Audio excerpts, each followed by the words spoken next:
ಸ್ವಲ್ಪ ಜಾಗ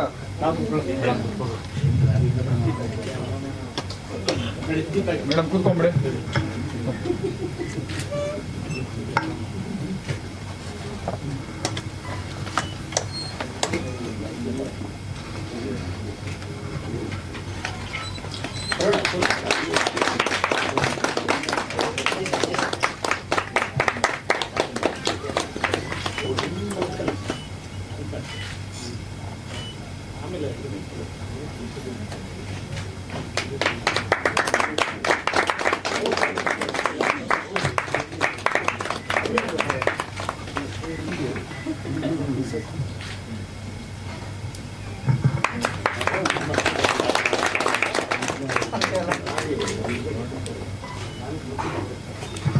ನಿರ್ಮಾಪಕರು ಹಾಗೂ ನಮ್ಮ ನಾಯಕ ನಟರು ಹಾಗೂ ನಮ್ಮ ನಾಯಕಿಯರು ಎಲ್ಲರೂ ಆಗಮಿಸಿರ್ತಾರೆ. ಈ ಒಂದು ಚಿತ್ರ ನಮ್ಮ ಟಕೀಲಾ ಚಿತ್ರವನ್ನು ಎಲ್ಲ ನಮ್ಮ ತಂಡದವರು ತುಂಬ ಚೆನ್ನಾಗಿ ನಿರ್ಮಾಣ ಮಾಡಿದ್ದಾರೆ ಅಂತ ನಾವು ಅಂದ್ಕೊಂಡಿದ್ದೀವಿ. ಹಾಗಾಗಿ ನಮ್ಮ ಚಿತ್ರ ಟಕೀಲಾ ತುಂಬ ಚೆನ್ನಾಗಿ ಯಶಸ್ವಿ ಆಗಬೇಕು ಅಂತೇಳಿ ಎಲ್ಲರೂ ಆಶೀರ್ವಾದ ಮಾಡಬೇಕು ಅಂತ ನಾವು ಈ ಸಂದರ್ಭದಲ್ಲಿ ಕೇಳ್ಕೊಳ್ತಾ ಇದ್ದೀವಿ. ಧನ್ಯವಾದಗಳು. ಎಲ್ಲರಿಗೂ ನಮಸ್ಕಾರ.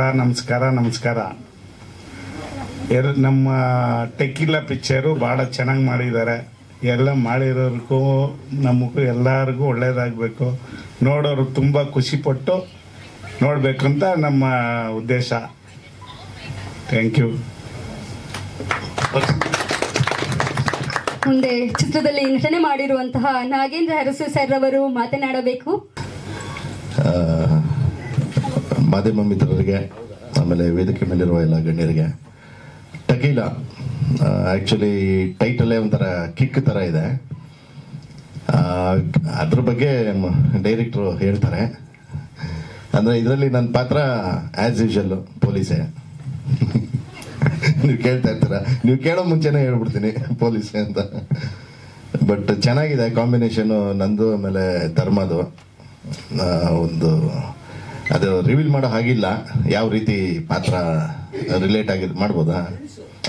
ಫ್ರೆಂಡ್ಸು, ಧರ್ಮನು ನಾನು ಫ್ರೆಂಡ್ಸ್ ಆಗಿರ್ತೀವಿ. ಒಂದು ಸೀಕ್ವೆನ್ಸ್ ಆಗುತ್ತೆ, ಅದನ್ನು ಹೇಳೋದಿಲ್ಲ, ಡೈರೆಕ್ಟ್ರನ್ನು ಹೇಳೋದಿಲ್ಲ. ಅದು ಅಲ್ಲಿಂದ ಅದೇನು ಅನ್ನೋದನ್ನ ಒಂದು ಇನ್ವೆಸ್ಟಿಗೇಷನ್ ಮಾಡಿ ಆ ರೀತಿ ಒಂದು suspense thriller movie with emotions and also ಏನಂತಾರೆ ಸಮ್ ಗ್ಲ್ಯಾಮರ್ ಎವ್ರಿಥಿಂಗ್. ಯಾಕಂದರೆ ನೀವು ಸಾಂಗ್ ನೋಡಿದಾಗಲೇ ಗೊತ್ತಾಗುತ್ತೆ ಟಕೀಲಾ ಅನ್ನೋದೇ ಒಂದು ಯೂನಿಕ್. ಏನಕ್ಕೆ ಟಕೀಲಾ ಅನ್ನೋದನ್ನ ಹೇಳ್ತಾರೆ ಡೈರೆಕ್ಟ್ರು. ಬಟ್ ನನಗೆ ಕೊಟ್ಟಿರೋ ಪಾತ್ರ ನಾನು ಅಚ್ಚುಕಟ್ಟಾಗಿ ನಿಭಾಯಿಸಿದ್ದೀನಿ ಅಂತ ನಾನು ಅಂದ್ಕೊಂಡಿದ್ದೀನಿ. ನಿರ್ದೇಶಕರು ಹೇಳಬೇಕು, ಆಮೇಲೆ ನಮ್ಮ ಸ್ನೇಹಿತರಾದ ನಿರ್ಮಾಪಕರು ಹೇಳಬೇಕು. ನಾವು ಅವರೆಲ್ಲ ಅವಾಗ ಅಸಿಸ್ಟೆಂಟ್ ಎಡಿಟ್ರು, ಅವರು ಅಸೋಸಿಯೇಟ್ ಡೈರೆಕ್ಟ್ರು. ಈಶ್ವರಿ ಎಡಿಟಿಂಗ್ ರೂಮಲ್ಲೇ ಹಂಗೆ ಪರಿಚಯ ಆಗಿ ಅಲ್ಲಿಂದ ಜರ್ನಿ ಹಂಗೆ ಸ್ಟಾರ್ಟ್ ಆಯಿತು. ಆಮೇಲೆ ಸರ್ ಸಿನಿಮಾ ಸಿನಿಮಾದಲ್ಲಿ ನಾನು ಅಸಿಸ್ಟೆಂಟ್ ಎಡಿಟರ್ ಆಗಿದ್ದೆ. ಆಲ್ಮೋಸ್ಟ್ ನಾನೇ ಸಿನಿಮಾ ಮುಗಿಸಿದ್ದೆ. ನಮ್ಮ ಚಿಕ್ಕಪ್ಪ ಚೆನ್ನೈಯಲ್ಲಿ ಇರೋರು, ಫೈನಲ್ ಮಾತ್ರ ಬಂದು ನೋಡೋರು. ಆವಾಗ ಫುಲ್ ಸಿನಿಮಾ ನಾನೇ ಮಾಡಿದ್ದೆ. ಹಾಗಾಗಿ ಅದಂಗೆ ಹೋಗಿ ನಾನು ಆರ್ಟಿಸ್ಟ್ಗೆ ಯಾವಾಗ ಟರ್ನ್ ಆದೆ ಅಲ್ಲಿಂದ ಹಾಗೆ ಮತ್ತೆ ಆ ನಂಟು ಬೆಳೀತು. ಚೆನ್ನಾಗಾಗಲಿ. ಎಲ್ಲ ನಿಮ್ಮ ಮೀಡಿಯಾ ಸಪೋರ್ಟ್ಸ್ ಇರಬೇಕು ಈ ಚಿತ್ರಕ್ಕೆ. ಆಮೇಲೆ ಮೇಯ್ನಾಗಿ ನಮ್ಮ ಸ್ನೇಹಿತರು ನಿರ್ಮಾಪಕರಿಗೆ ಚೆನ್ನಾಗಿ ಒಳ್ಳೇದಾಗಬೇಕು, ಎಲ್ರಿಗೂ ಒಳ್ಳೇದಾಗಬೇಕು. ಹೇಗೆ ಔಟ್ಪುಟ್ ಹಾಕಿದ್ರು ಅದೇ ರೀತಿ ಇನ್ಪುಟ್ಟನ್ನು ಚೆನ್ನಾಗಾಗಿ. ನಿರ್ದೇಶಕರಿಗೂ ಇನ್ನೂ ಒಂದಷ್ಟು, ಯಾಕಂದರೆ ಅವ್ರು ಹೇಳ್ಕೊಡೋ ರೀತಿನೇ ಚೆನ್ನಾಗಿರುತ್ತೆ. ನಮ್ಗೆ ಟೆನ್ಷನೇ ಇರಲ್ಲ. ಅವ್ರು ಮಾಡಿದ್ದನ್ನು ನಾವು ಮಾಡಿಬಿಟ್ರೆ ಸಾಕು. ಅಷ್ಟು ಫ್ರೀಯಾಗೆ ಒಬ್ಬ ಏನು ಆ್ಯಕ್ಟ್ ಮಾಡೋಕ್ಕೆ ಬರದೇ ಇರೋರು ಕೂಡ ಆ್ಯಕ್ಟ್ ಮಾಡಿಸ್ಬಿಡ್ತಾರೆ. ಆ ರೀತಿ ಅವ್ರು ನೋಡ್ಕೊಂಡು ಕಲ್ತ್ಕೊಂಡ್ರೆ ಸಾಕು. ಆಮೇಲೆ ಇನ್ನೂ ಸೀನಿಯರ್ ಮೋಸ್ಟು ರೇಣು ಸರು ಎಲ್ಲರೂ ಕೂಡ ಅವರು ಮ್ಯೂಸಿಕ್ ಚೆನ್ನಾಗಿದೆ. ಧರ್ಮ as usual my favourite Cadbury's. ಆಮೇಲೆ ಗ್ಲ್ಯಾಮರ್ ನಿಖಿತಾ. ಸಿನಿಮಾದ ಹೇಳ್ತಿರೋದು, ಸಿನಿಮಾದಲ್ಲಿ ಇರೋದ್ರಿಂದಾಗಿ ಅಷ್ಟೇ. ಎಲ್ಲ ಚೆನ್ನಾಗಿದೆ. ಒಳ್ಳೇದಾಗಲಿ. ಇಡೀ ತಂಡಕ್ಕೆ ನಿಮ್ಮ ಸಪೋರ್ಟು ಹೀಗೆ ಇರಲಿ ಅಂತ ಕೇಳ್ಕೊತೀನಿ. Thank you. ಮಾಧ್ಯಮದ ಎಲ್ಲ ಸ್ನೇಹಿತರು ನಮಸ್ಕಾರ. ಆ್ಯಕ್ಚುಲಿ ಸೌಂಡ್ ಇನ್ನೂ ಜ್ವರ ಬರೋದು ಹುಷಾರಿಲ್ಲ. ಇರೋ ಸೌಂಡಲ್ಲೇ ಒಂದು ಮ್ಯೂಸಿಕ್ ಕೊಡ್ತಾ ಇದ್ದೀನಿ. ಒಳ್ಳೆ ಕಥೆನ ನಿರ್ದೇಶಕರು ಮಾಡಿದರು. ಅದಕ್ಕೆ ಪೂರಕವಾಗಿ ನಮ್ಮ ಸ್ನೇಹಿತರಾದ ಚಂದ್ರ ಅವರು ಅದಕ್ಕೆ ಬಂಡವಾಳ ಹಾಕಿ ಈ ಚಿತ್ರ ಚೆನ್ನಾಗಿ ಬರಬೇಕಂತ ಭಾಳಷ್ಟು ಕಷ್ಟಪಟ್ಟು ಸಿನಿಮಾ ಮಾಡಿದ್ದಾರೆ. ಇನ್ನೊಂದು ಅಂತ ಹೇಳಿದ್ರೆ ಫಸ್ಟ್ ಸಾಂಗ್ ಆಡಿದ್ದು ನಮ್ಮ ಶ್ರುತಿಯವರ ನಮ್ಮ ಬ್ರದರು ಭಾಳ ಚೆನ್ನಾಗಿ ಹಾಡಿದ್ದಾರೆ. ಇನ್ನೊಂದು ಗೀತೆಯನ್ನು ಮುಖೇಶ್ ಅಂತ ನನ್ನ ಆರ್ಕೆಸ್ಟ್ರಾ ತಂಡದಲ್ಲಿ ಹಾಡ್ತಾ ಇದ್ದ, ಅವನು ಹಾಡಿದ ಸಾಂಗು ಅದು ಇವತ್ತು ಅವನಿಲ್ಲ, ಹಾರ್ಟ್ ಅಟ್ಯಾಕಲ್ಲಿ ತೀರ್ಕೊಬಿಟ್ರು. ಅದಕ್ಕಾಗಿ ಅವರಿಗೆ ಒಂದು ವಿಷಯ ವ್ಯಕ್ತಪಡಿಸ್ತೀನಿ. ಮತ್ತು ಫಸ್ಟ್ನೇ ಸಾಂಗು ಕೂಡ ಟಕೀರನ್ನ ಟೈಟಲ್ ಸಾಂಗು ಸುಮಾರು ಚೇಂಜಸ್ ಸಾಹಿತ್ಯವನ್ನು ನಮ್ಮ ನಿರ್ದೇಶಕರು ಅಲ್ಲೇ ಮಾಡಿದ್ರು. ಅವರ ಮೇಡಮ್ ಅವರು ಎಲ್ಲಿದ್ದಾರೆ?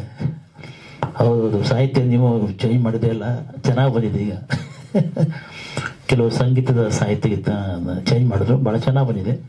ಹಾಗಾಗಿ ತಾವೆಲ್ಲ ಮಾಧ್ಯಮ ಮಿತ್ರರು ನಮ್ಮ ತಂಡಕ್ಕೆ ಸಹಾಯ ಮಾಡಬೇಕು, ಪ್ರೀತಿ ತೋರಿಸ್ಬೇಕು ಅಂತೇಳಿ ತಮ್ಮ ಎಲ್ಲರಿಗೂ ನಮಸ್ಕಾರ ಅಂತ ತಿಳಿಸಿ ನನ್ನ ಶರಣ್ ಹಾಡಿದ್ದು. ಶರಣ್ ಅವರು ಹಾಡಿದ್ರು. ಆ್ಯಕ್ಚುಲಿ ವಿಜಯ್ ಪ್ರಕಾಶ್ ಕೈಲಿ ಆಡಿಸ್ಬೇಕಂತ ಟ್ರೈ ಮಾಡಿದ್ರು. ಅವರು ಆ ಟೈಮಲ್ಲಿ ಇರಲಿಲ್ಲ, ಮೋಸ್ಟ್ಲಿ ಫಾರಿನಲ್ಲಿ ಫಂಕ್ಷನ್ಲಿದ್ದರು. ಹಾಗಾಗಿ ಡೈರೆಕ್ಟ್ರು ಮತ್ತು ಪ್ರೊಡ್ಯೂಸರು ಶರಣ್ ಕೈಲಿ ಆಡಿಸೋಣ ಅಂತ ಆಟ ಮಾಡಿ ಆಡಿಸ್ತು ಅಲ್ವ ಸರ್? ಚೆನ್ನಾಗಿ ಹಾಡಿದ್ದಾರೆ. ನಿಮ್ಮೆಲ್ಲ ಸಹಕಾರ ಇಲ್ಲಿ ಅಂತ ಹೇಳಿ ಧನ್ಯವಾದ ತಿಳಿಸ್ತೇನೆ. ನಮಸ್ಕಾರ. ಆಡಿದ ದಿನಗಳೇ ನನ್ನ ತಲೆಯಲ್ಲಿ ಇನ್ನೂ ಹಂಗೆ ಇದೆ. ಎಲ್ಲರೂ ತಮಾಷೆಯಾಗಿ ಖುಷಿಯಾಗಿ ಒಬ್ಬರ ಕಾಲೊಬ್ರು ಎಳೆದು, ಕೆಲವರೆಲ್ಲ ಇವಾಗ ಇಲ್ಲವೇ ಇಲ್ಲ. ವಿಜಯ್ ಸಾರ್ಥಿ ಅಂತವ್ರಿಗೆಲ್ಲ ತುಂಬ ಸೇಡಿಸ್ತಾ ಇದ್ವಿ, ಕಾಡ್ತಾ ಇದ್ವಿ.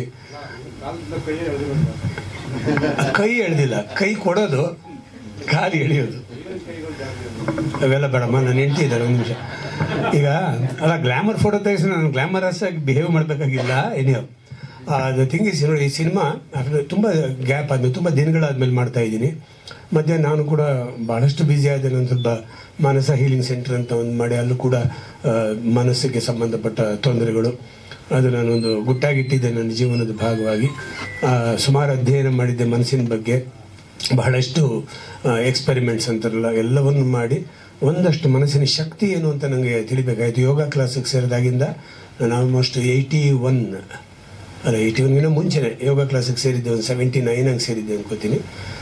SLC ಆದ ತಕ್ಷಣ ಸೇರಿದ್ದೆ. ಅಲ್ಲಿ ನನಗೆ ಭಾಳಷ್ಟು ಈ ಮನಸ್ಸಿನ ಬಗ್ಗೆ ಕುತೂಹಲ ಬಂತು. ಅಲ್ಲಿಂದ ಮತ್ತೆ ತಾಂತ್ರಿಕ ಇನಿಷಿಯೇಷನ್ ತೊಗೊಂಡೆ.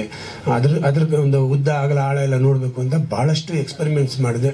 ಹಿಪ್ನೋಟಿಸಮಿಂದ ಹಿಡಿದು, ರೇಖೆಯಿಂದ ಹಿಡಿದು, ಪ್ರಾಣಿಕ್ ಹೀಲಿಂಗಿಂದ ಏನೇನಿದೆ ಅವೆಲ್ಲ ನೋಡಬೇಕು ಅಂತ ನೋಡಿಕೊಂಡು ಅದರ ಗುಟ್ಟಾಗಿಟ್ಟಿದ್ದೆ. ನಮ್ಮ ಕಾರ್ ಶೆಡ್ಡಲ್ಲಿ ಒಂದು ಯಾರೋ ಮನಸ್ಸಿನ ತಾಪತ್ರಗಳಿರೋರನ್ನ ಟ್ರೀಟ್ ಮಾಡ್ತಾ ಇದ್ದೆ.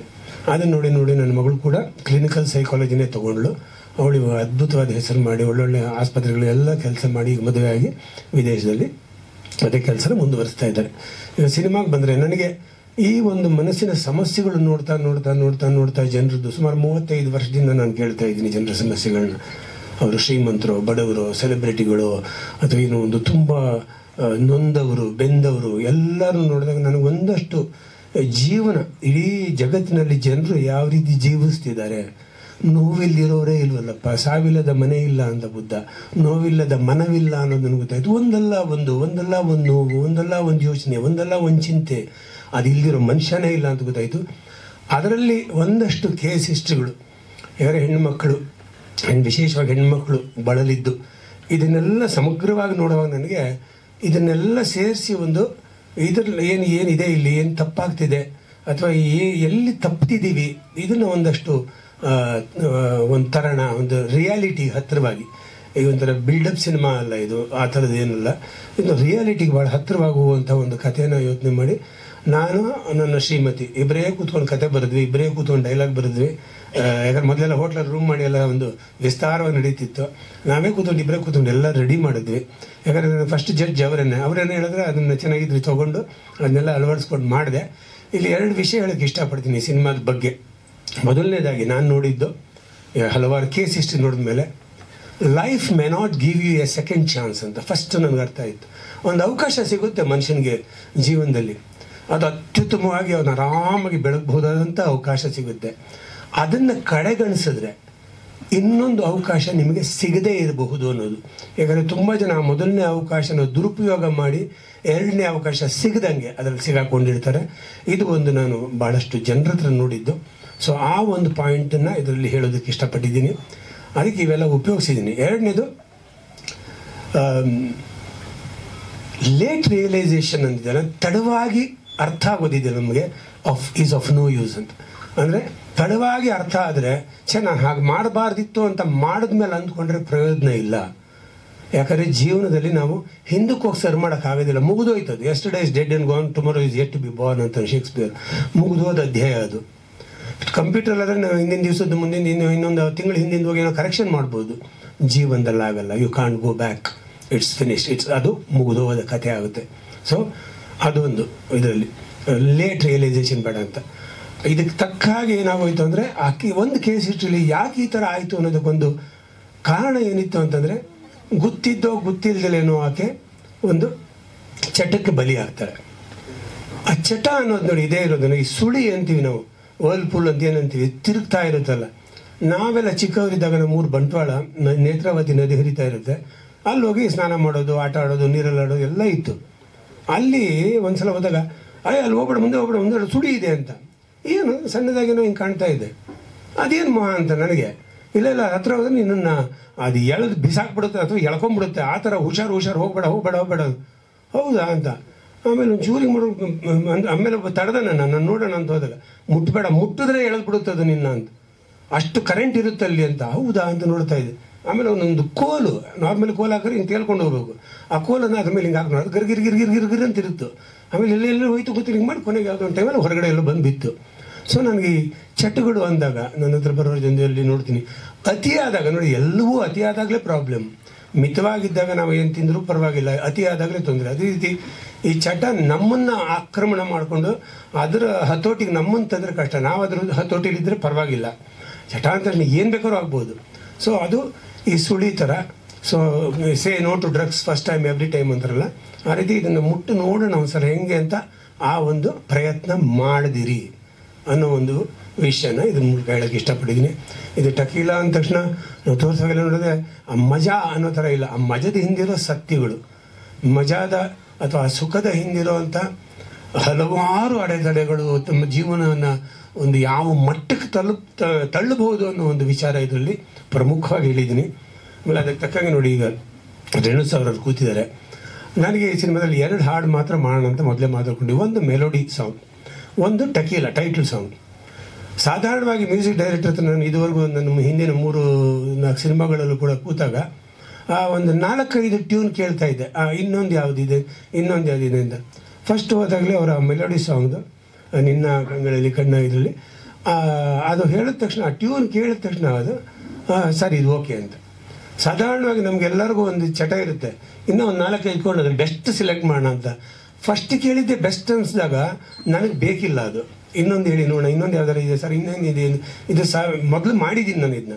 ಆಮೇಲೆ ನನಗೆ ಗೊತ್ತಾಗುತ್ತೆ, ಏನು ಗೊತ್ತಾಗುತ್ತೆ ಅಂತ ಗೊತ್ತಾಯಿತು ಅಂದರೆ, ಇವನ ಇಳೆಯರಾಜ ಅವರ ಮಗ ಅವರು ಮಾಡುವಾಗಲೂ ಕೂಡ ಅವರು ಫಸ್ಟ್ ಒಂದು ಸಾಂಗ್ ಹೇಳಿದ್ರು, ಬ್ಯೂಟಿಫುಲ್ ಆಗಿತ್ತು. ಅದು ನನಗೆ ಅನ್ನಿಸ್ತು. ಅವಾಗ ಅನ್ನಿಸ್ತು ಅವರು ಎಲ್ಲ ಸಾಂಗ್ಗಳಲ್ಲಿ ದಿ ಬೆಸ್ಟ್ ಅನ್ಸೋದನ್ನೇ ಫಸ್ಟ್ ಹೇಳ್ತಾರೆ ನಮಗೆ. First impression should be good impression ಅಂತೀವಲ್ಲ, ಅದನ್ನು ಹೇಳ್ತಾರೆ. ಅದು ಚೆನ್ನಾಗಿತ್ತು. ಇನ್ನೇನಾದರೂ ಯೋಚನೆ ಮಾಡಿದ್ದೀರಾ ಅಂತ, ಇನ್ನೊಂದಿದೆ ನೋಡಿ ಅಂದರೆ ಅದು ಚೆನ್ನಾಗಿರಲಿಲ್ಲ.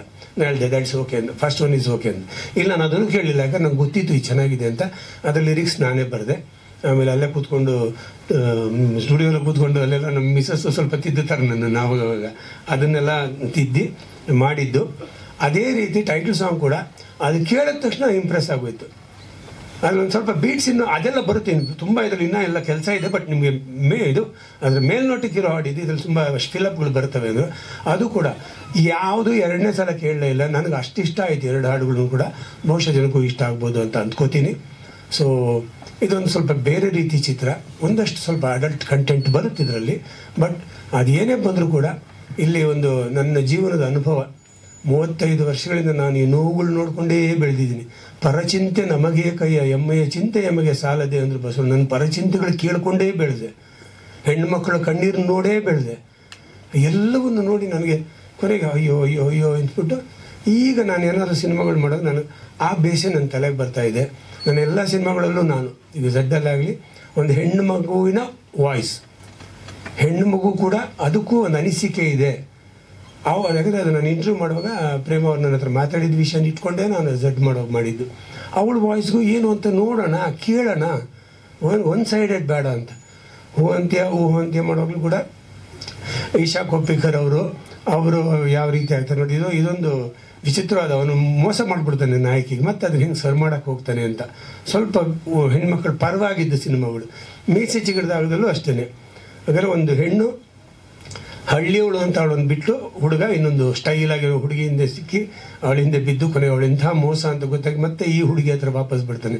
ನನಗೆ ರಾಮು ಅವರು ಅವಾಗ ಹೇಳಿದರು, ನಮ್ಮ ಕೋಟಿ ರಾಮು, ಪ್ರೊಡ್ಯೂಸರ್ ರಾಮು ಅವ್ರು ಹೇಳಿದ್ರು, ಪ್ರವೀಣ್ ನಿಮ್ಮ ಥಾಟ್ಸ್ ಎಲ್ಲ ನಿಜ ಸೊಸೈಟಿಗೆ ಬೇಕು ಅಂತ ಹೇಳ್ತಾರೆ ನೀವು, ಅದೆಲ್ಲವೂ ಸರಿನೇ, ಬಟ್ ಇಲ್ಲಿ ಸಿನಿಮಾ ಅಂತ ಬಂದಾಗ ನೀವು ಟೇಮಿಂಗ್ ಆಫ್ ದ ಶೂ ಇದೆಯಲ್ಲ, ಹುಡುಗಿ ಕೊಬ್ಬಡಿಸೋಂಥ ಹುಡುಗ ಅದೇ ಗೆಲ್ಲೋದು. ಹುಡುಗನ ಕೊಬ್ಬಡಿಸ್ಬಿಟ್ಲು ಯಾರೋ ಹುಡುಗಿ ಅನ್ನೋದು ಬೇಕಾಗಿಲ್ಲ ಈ ಸಮಾಜಕ್ಕೆ. ಅದು ನಿಜ ಇರ್ಬೋದು, ಅದೇನೇ ಇರ್ಬೋದು, ಬೇಕಾಗಿಲ್ಲ ಅಂತ ಒಂದು ಮಾತು ಹೇಳಿದ್ರು. ನೀವು ಸ್ವಲ್ಪ ನಿಮ್ಮ ಯೋಚನೆನ ತಿರುಗಿಸ್ಕೊಳ್ಳಿ. ಅಲ್ಲ sir, taming of the shrew Shakespeare ಬರೆದ್ಮೇಲೆ 1000 ಸಿನಿಮಾ ಬಂದಿರ್ಬೋದು. ಯಾವುದೇ ಥರದ ನೋಡಿ, ಅಂಜದ ಗಂಡು ನಂಜಂಡಿಕಲ್ಲಿ ನೀವು ಯಾವುದಾರ ಹೆಸರು ಎಲ್ಲ ಅವಳು ಬಡಗಿಸೋದೇ ಯಾಕೆ ಸರ್ ಬೇಕು? ಅದೇ ಒಂದು ಪ್ರಯತ್ನ ಸರ್ ನನಗೆ. ಅದು ಎಷ್ಟು ಮಟ್ಟಿಗೆ ಗೆಲ್ಲುತ್ತೇವೆಯಿಂದ ನಾನು ಒಬ್ಬ ಪತ್ರಕರ್ತನಾಗಿದ್ದೆ. ಒಂದಷ್ಟು ಆ ಸಮಯದಲ್ಲಿ ತುಂಬ ಜವಾಬ್ದಾರಿ ಇರೋ ಪತ್ರಕರ್ತರು ವಾಸು ಅವರಿದ್ದಾರೆ. ಎಲ್ಲರಿಗೂ ಒಂದು ಕಾಳಜಿ ಇತ್ತು, ಸಮಾಜಕ್ಕೆ ನಾವು ರಾಂಗ್ ಮೆಸೇಜ್ ಕೊಡಬಾರ್ದು ಅಂತ. ಏನೋ ಆ ಉದ್ದೇಶದಿಂದ ಮಾಡಿದೆ. ಇದರಲ್ಲೂ ಕೂಡ ಅದೇ ಉದ್ದೇಶ ಇದೆ. ಆದರೆ ಇದರಲ್ಲಿ ಈಗಿನ ಕಾಲಕ್ಕೆ ತಕ್ಕಂಗೆ ಈಗ, ಯಾಕಂದರೆ ಒಂದು ಪೀಳಿಗೆಯಿಂದ ಪೀಳಿಗೆಗೆ ಜನರ ಒಂದು ಮನೋಭಾವ ಬದಲಾಗುತ್ತೆ, ಜೊತೆಯಲ್ಲಿ ಒಂದಷ್ಟು ಟೆಕ್ನಾಲಜಿ ಬದಲಾಗುತ್ತೆ. ಅದ್ರ ಜೊತೆಯಲ್ಲಿ ನಾವು ಒಂದು ವಿಷಯನ ರಾಮು ಅವರಿಂದ ಒಂದು ತೊಗೊಂಡೆ, ಈಗಿನ ಕಾಲದ ಜನಕ್ಕೆ ಏನು ಕೊಡಬೇಕು ಅದನ್ನು ಕೊಡಿ, ನಿಮ್ಮ ರೀತಿಯಲ್ಲೇ ಹೇಳಿ ಪರವಾಗಿಲ್ಲ, ಬಟ್ ಅದನ್ನು ಕೊಡೋದಕ್ಕೆ ನೋಡಿ ಅಂತ ಹೇಳಿದರು.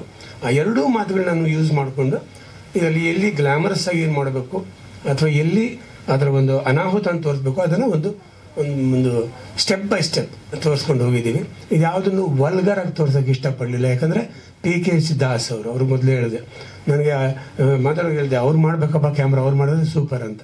ಯಾಕಂದರೆ ಯಾವುದೇ ಒಂದು ದೃಶ್ಯನ ಒಂದು ಎಸ್ಥೆಟಿಕ್ ಆಗಿ ಕ್ಲಾಸಿಕ್ ಅಂತಾರಲ್ಲ, ಕ್ಲಾಸಾಗಿ ತೋರಿಸುವಂಥ ಒಂದು ಲೈಟಿಂಗ್ ಅವ್ರು ಮಾಡ್ತಾರೆ. ಅದನ್ನು ನಾನು ನೋಡಿದ್ದೆ, ನಮ್ಮ ದಿನೇಶ್ ಬಾಬು ಅವ್ರ ಜೊತೆ ಇದ್ದಾಗಿಂದ ನೋಡಿದ್ದೀನಿ ನಾನು, ನಮ್ಮ ಜರ್ನಲಿಸ್ಟ್ ಆಗಿ ಹೋದಾಗೆಲ್ಲ. ಸೊ ಅವರೇ ಮಾಡಬೇಕು ಅಂತ ಅಷ್ಟೇ ನೋಡಿ, ಅಷ್ಟು ಚಂದವಾಗಿದೆ. ಈ ಟಕೀಲಾ ಸಾಂಗಲ್ಲಿ ಇವರಿಗೆ ಮೊದಲಿತ್ತು, ನಮ್ಮ ಡ್ಯಾನ್ಸ್ ಮಾಸ್ಟರ್ ಹೇಳಿದ್ರು ಒಂದೊಳ್ಳೆ ಗ್ಲಾಮರಸ್ ಡ್ರೆಸ್ ಹಾಕೋಣ ಅಂತ. ಗ್ಲಾಮರಸ್ ಡ್ರೆಸ್ಸಿಂದ ಆಗೋದಿಲ್ಲ, ಕತೆಗೆ ಅದು ಮ್ಯಾಚ್ ಆಗೋದಿಲ್ಲ.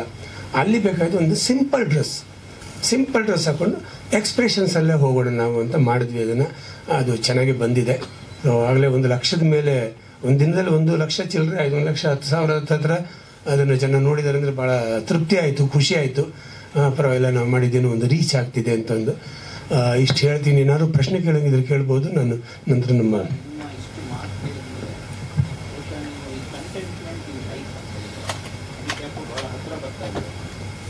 ಏನಾಯ್ತು ಗೊತ್ತಾ, ಈಗ ನನಗೆ 64 ವರ್ಷ ಆಯಿತಾ.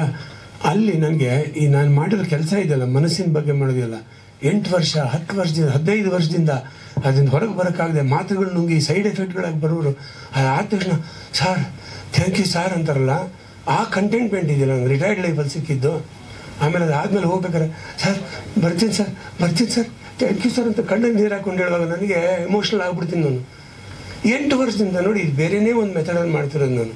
ನನ್ನ ಮಗಳು ಕೂಡ ಅದನ್ನೇ ಮಾಡ್ತಾಳೆ ಇವಾಗ. ಬಟ್ ದ ಥಿಂಗ್ ಈಸ್, ಒಂದಷ್ಟು ಸ್ಪಿರಿಚುಯಾಲಿಟಿ ಅನ್ನೋದನ್ನು ಬ್ಲೆಂಡ್ ಮಾಡಿದರೆ ಸೈಕಾಲಜಿ ಜೊತೆ, ಇಟ್ ಗಿವ್ಸ್ ಫ್ಯಾಂಟಾಸ್ಟಿಕ್ ರಿಸಲ್ಟ್ಸ್. ನಿಮಗೆ ನಂಬಿಕೆ ಇದ್ರೆ ಮಾತ್ರ. ಮನಸ್ಸೇ ಅಲ್ಟಿಮೇಟ್ ಅಂದ್ಕೊಂಡ್ರೆ yes, you need not believe God also. But ನಾವು ಪರಾವಲಂಬಿಗಳಾಗಿರೋದ್ರಿಂದ, ಹುಟ್ಟಿದಾಗಿಂದ ಪರಾವಲಂಬಿಗಳು, ನಾವು ನಮ್ಮನ್ನು ಎತ್ಕೋಬೇಕು, ನಮ್ಮನ್ನು ನಡೆಸಬೇಕು, ನಮ್ಮನ್ನು ಕತ್ತು ಹಿಡ್ಕೋಬೇಕು, ಪರಾವಲಂಬಿಗಳಾಗಿ ಬೆಳಿತೀವಿ. ಸೊ ನಮ್ಗೊಂದು ಹಿಡ್ಕೊಳ್ಳೋದಕ್ಕೊಂದು ಬೇಕು. ಸೊ ದೇವರು ಎಲ್ಲಿ ಕಾಣಲ್ಲ, ಅದು ಕರೆಂಟ್ ಕಾಣಲ್ಲ, ಬಟ್ ಲೈಟ್ ಹಾಕಿದಾಗ ಗೊತ್ತಾಗುತ್ತೆ ಕರೆಂಟ್ ಇದೆ, ಫ್ಯಾನ್ ಹಾಕಿದಾಗ ಗೊತ್ತಾಗುತ್ತೆ ಕರೆಂಟ್ ಇದೆ. ಅದೇ ಥರ ಒಂದು ಭಾವ ಅನ್ನೋದ್ರಲ್ಲಿ ಹೇಗೆ ನಮ್ಮ ಆ ದೇವರ ಒಂದು ಶಕ್ತಿ ನಾವು ಉಪಯೋಗಿಸ್ಕೋಬೋದು. ಅದು ಅಲ್ಟಿಮೇಟ್ಲಿ ನಮ್ಮ ಮನಸ್ಸಿನ ಶಕ್ತಿನೇ. ಆದರೆ ಆ ಮನುಷ್ಯನ ಶಕ್ತಿಗೆ ಒಂದು ಸಪೋರ್ಟ್ ಬೇಕು. ನಾನು ನಂಬಲ್ಲ ನನ್ನ ಮನಸ್ಸಿನ ಶಕ್ತಿನ. ಸೊ ಅವಳು ಸುಳ್ಳು ಬರಲ್ಲ ಅದ್ರ ಬಗ್ಗೆ, ಅವಳು ಇನ್ನೊಂದು ಜೊತೆ ಎಲ್ಲ ಡಿಸ್ಕಸ್ ಮಾಡಿ. ಸೊ ಅಲ್ಲಿ ಸಿಕ್ಕಿದ ಒಂದು ತೃಪ್ತಿ ಇದೆಯಲ್ಲ ನನಗೆ ರಿಟೈರ್ಡ್ ಲೈಫಲ್ಲಿ. ರಿಟೈರ್ಡ್ ಲೈಫ್ ನಂದು ಇವಾಗ ಆರಾಮಾಗಿ ಎಲ್ಲ ಡೆಪಾಸಿಟ್ ಇಟ್ಟರೆ ಸ್ವಲ್ಪ ದುಡ್ಡು ಜಾಸ್ತಿ ಬರುತ್ತೆ, ಪ್ರೊಫೆಷನಲ್ ಟ್ಯಾಕ್ಸ್ ಎಲ್ಲ ವೇವ್ ಮಾಡಿದ್ದಾರೆ. ಸೊ ಇದ್ರ ಜೊತೆಯಲ್ಲಿ ಇದು ಒಂದು ಖುಷಿ ನನಗೆ. ಇಷ್ಟು ವರ್ಷ ನಾನು ಮುಚ್ಚಿಟ್ಟಿದ್ದೆ. ನಮ್ಮ ಸೀತಾರಾಮ್ ಅವ್ರಿಗೆ ಗೊತ್ತಿತ್ತು ಕನ್ನಡ ಪ್ರಭಾದಲ್ಲಿ, ಅವರೊಬ್ರಿಗೆ ಮಾತ್ರ ನಾನು ಸ್ವಲ್ಪ ಮನಸಾರೆ ಮಾತಾಡಿದ್ದೆ, ನಿಮ್ಮ ಹತ್ರ ಹೇಳಿರ್ಬೋದು. ಅದೇ ಹಳೆ ಅವ್ರ ಹತ್ರ ಒಂದಷ್ಟು ಮಾತಾಡಿದ್ದೀನಿ. ಹೊರಗಡೆ ಅವ್ರಿಗೆ ಯಾಕೆ ಹೇಳೋಕೆ ಹೋಗಲಿಲ್ಲ ಅಂದರೆ, ನನ್ನ ಹೊರಗಡೆ ಗೊತ್ತಾಗೋದು ಬೇಡ ಅಂದರೆ, ಇನ್ಕ್ಲೂಡಿಂಗ್ ನಾನು ಇಷ್ಟು ಕ್ಲೋಸಾಗಿ ರಾಜ್ಕುಮಾರ್ ಅವ್ರ ಜೊತೆ ಒಂದು ದಿವಸ ಇದ್ರ ಬಗ್ಗೆ ಮಾತಾಡಲಿಲ್ಲ. ಇಡೀ ಇಂಡಸ್ಟ್ರಿಯಲ್ಲಿ ಒಬ್ಬರ ಹತ್ರ ಹೇಳೋಕ್ಕೆ ಹೋಗಲಿಲ್ಲ.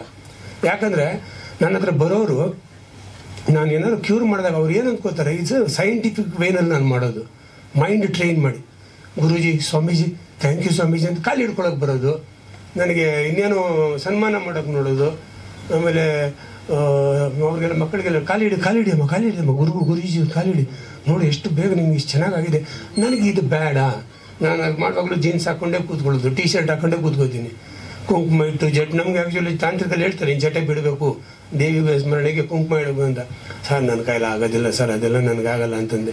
ಬಿಟ್ಬಿಡಿ ಮನಸ್ಸಲ್ಲೇ ಇಟ್ಕೋತೀನಿ, ನಾನು ಮನಸ್ಸು ಪೂಜೆ ಬಗ್ಗೆ ಹೇಳಿದರೆ ನಾನು ಮನಸ್ಸಲ್ಲೇ ಇಟ್ಕೋತೀನಿ ಸಾಕು ಅಂತ.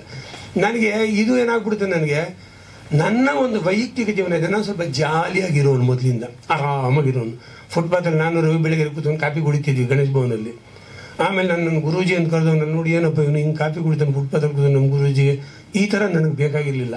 ಸೊ ಈ ಗೌರವಗಳಿಂದ ದೂರ ಆಗಿದ್ರೆ ನಾನು ಸ್ವಲ್ಪ ಅದನ್ನು ಮುಚ್ಚಿಟ್ಟಿದ್ದೆ, ನನ್ನ ಇದರಲ್ಲೇ ಮಾಡ್ತಾ ಇದ್ದೆ. ಸಿನಿಮಾಗೆ ಸಂಬಂಧಪಟ್ಟಂಗೆ ಇನ್ನೇನಾದ್ರು ಕ್ವಶನ್ ಸರ್ ಕೇಳಿ. ರಿಯಲ್ ಇನ್ಸಿಡೆಂಟ್ಸ್ ಅಂದ್ರೆ ನೀವು ಟ್ರೀಟ್ಮೆಂಟ್ ಕೊಟ್ಟ ಅಥವಾ ನೀವು ಕೇಳಿದಂಥ ಇನ್ಸಿಡೆಂಟ್ಗಳು ಎಷ್ಟು ಭಾಗ ಇರುತ್ತೆ ಫಿಲ್ಮ್ ಅಲ್ಲ ಇದರಲ್ಲಿ? ಅದೇ ಸರ್, ಇದರಲ್ಲಿ ಇರಲ್ಲ. ಸಾಧಾರಣವಾಗಿದೆ, ಯಾರು ತಪ್ಪು ತಿಳ್ಕೊಬಾರ್ದು. ಸಾಧಾರಣವಾಗಿ ಹೆಣ್ಣಿನ ಶೋಷಣೆ ನೋಡ್ಬಿಟ್ಟೆ ನಾನು. ಅಂದರೆ ಈಗ ಹೆಣ್ಮಕ್ಳೇನು ಕಮ್ಮಿನಾ ಅಂದರೆ ಇಲ್ಲ, ಇದ್ದಾರೆ ಅವರಲ್ಲೂ ಕೂಡ ಗಯ್ಯಾಳಿ ಥರ ಅಥವಾ ಒಂದು ಶ್ರೂಡಾಗಿ, ಆಮೇಲೆ ಅವ್ರದ್ದು ಏನು ಮೈ ಲೈಫ್ ಮೈ ವೇ ಅಂತೆಲ್ಲ ಹೋಗೋರಿದ್ದಾರೆ. ಆದರೆ ಈ ಹುಡುಗಿ ಪ್ರೀತಿಸ್ತಾರೆ, ಹುಡುಗ ಕೈ ಕೊಡ್ತಾನೆ, ಹುಡುಗಿ ಬರ್ತಾಳೆ, ಅವ್ಳ ಕಣ್ಣೆಲ್ಲ ಹಿಂಗಾಗಿರುತ್ತೆ, ನೀರು ಸರ್ ಈ ಥರ ಆಯಿತು ಸರ್, ಈಗ ಸ್ವಲ್ಪ ಬೇರೆ ಆಗಿದೆ ಕಾಲ, ಈಗ ವಾಟ್ ನೆಕ್ಸ್ಟ್ ಅಂತ ಗೊತ್ತಾಗುತ್ತೆ. ಈ ಥರ ಇಷ್ಟೆಲ್ಲ ಮಾಡಿ ನನ್ನನ್ನೆಲ್ಲ ಓಡಾಡಿಸಿ ಇವಾಗ ನನಗೆ ನನ್ನ ಕೈ ಬಿಡ್ತಾ ಇದ್ದಾನೆ. ಇದನ್ನು ನಾನು ನೆಕ್ಸ್ಟ್ ಮದುವೆ ಆಗೋ ಹುಡುಗನಿಗೆ ಹೇಳ್ಬೋದಾ ಸರ್? ಬೇರೆ ಮದುವೆಗೆ ನೋಡ್ತೀರಿ, ಹೇಳ್ಬೋದಾ ಹೇಳ್ಬಾರ್ದಾ? I don't know. ಹೇಳಿದ್ರೆ ತಪ್ಪಾಗುತ್ತಾ? ನೋಡಿ, ಅಲ್ಲೊಂದು ಶೀಲ ಅಂತಿದೆ ಹೆಣ್ಮಕ್ಳಿಗೆ, ಗಂಡು ಮಕ್ಳಿಗಿಲ್ಲ.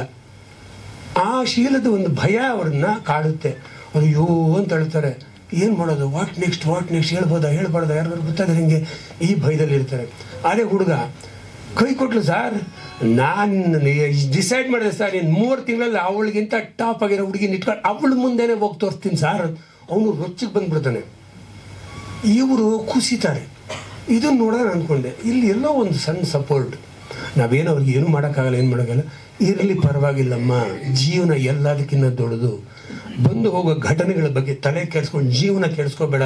ಸೂಸೈಡ್ ಅಂತಾರೆ ಸ್ವಲ್ಪ. ಏನಕ್ಕೆ ಮಾಡ್ತೀಯಾ, ಎಂಡ್ ಮಾಡ್ತೀಯಾ? ಏನು ನಿನ್ನ ಕೈಲಿ ಇದ್ದರೆ ಬದುಕಿದ್ರೆ ಏನಾರು ಮಾಡ್ಬೋದು ನೀನು. And incidents are not your life. ನಿನ್ನ ಜೀವನ ಅಲ್ಲ ಅದು, ನಿನ್ನ ಜೀವನ ದೊಡ್ಡದಿದೆ. ಇಷ್ಟು ಚಿಕ್ಕ ಹುಡುಗಿ, ನೀನು 25-28 ವರ್ಷದ ಹುಡುಗಿ, 60-70 ವರ್ಷದ ಬದುಕೋ, ನೀನು ಬದುಕನ್ನು ಚಿವುಟ್ ಹಾಕ್ತೀಯ ನೀನು. ಆಯಿತು, ನಿನ್ನ ನಂಬ್ಕೊಂಡಿರೋರು ಗೋಳುಗಳು ಕೊಡ್ತೀಯ ಅವ್ರಿಗೆ. ನೀನು ಒಂದು ಸಣ್ಣ ಗೋಳು ಹುಡುಗನಿಂದ ಆಯಿತು ಅಂತ ಇದು ಮಾಡ್ತೀಯ. ನಿಮ್ಮ ಅಪ್ಪ ಅಮ್ಮ ರಿಲೇಟಿವ್ಸ್, ನಿನ್ನ ಜೊತೆ ನಿನ್ನ ಫ್ರೆಂಡ್ಸು, ನಿನ್ನ ಪ್ರೀತಿಸೋರು, ಅವ್ರಿಗೆಲ್ಲರಿಗೂ ಮೋಸ ಮಾಡ್ತೀಯ ಅವಾಗ ನೀನು ಅಂತ.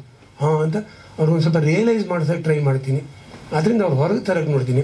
ಇದೊಂದು ದಿವಸದಲ್ಲಿ ನಾನು ಸಕ್ಸಸ್ ಆಗಿದ್ದೀನಿ. ನನ್ನ ಶ್ರೀಮತಿಯವ್ರಿಗೆ ಇದು ಗೊತ್ತೇ ಇರಲ್ಲ ನಾನು ಇವೆಲ್ಲ ಮಾಡೋದು. ಅವ್ರಿಗೆ ಆಮೇಲೆ ಆಶ್ಚರ್ಯ, ಇವೆಲ್ಲ ಮಾಡ್ತಾರೆ ಇವರು ಅಂತ. ಬರೀ ಒಂದು ಫೋಟೋಗ್ರಾಫರು, ಆಮೇಲೆ ಏನೋ TV ಸೀರಿಯಲ್ ಮಾಡ್ತಾನೆ ಅಂತ ಇಷ್ಟೇ ಗೊತ್ತಿತ್ತು. ಬಂದ ಮೇಲೆ ಸ್ವಲ್ಪ ಅವ್ರಿಗೂ ಇದೆ. ನನ್ನ ಮಗಳಂತೂ ಜೊತೆಲೆ ಇದರಿಂದ ಅವಳು ಕಲ್ತ್ಕೊಂಡ್ಳು.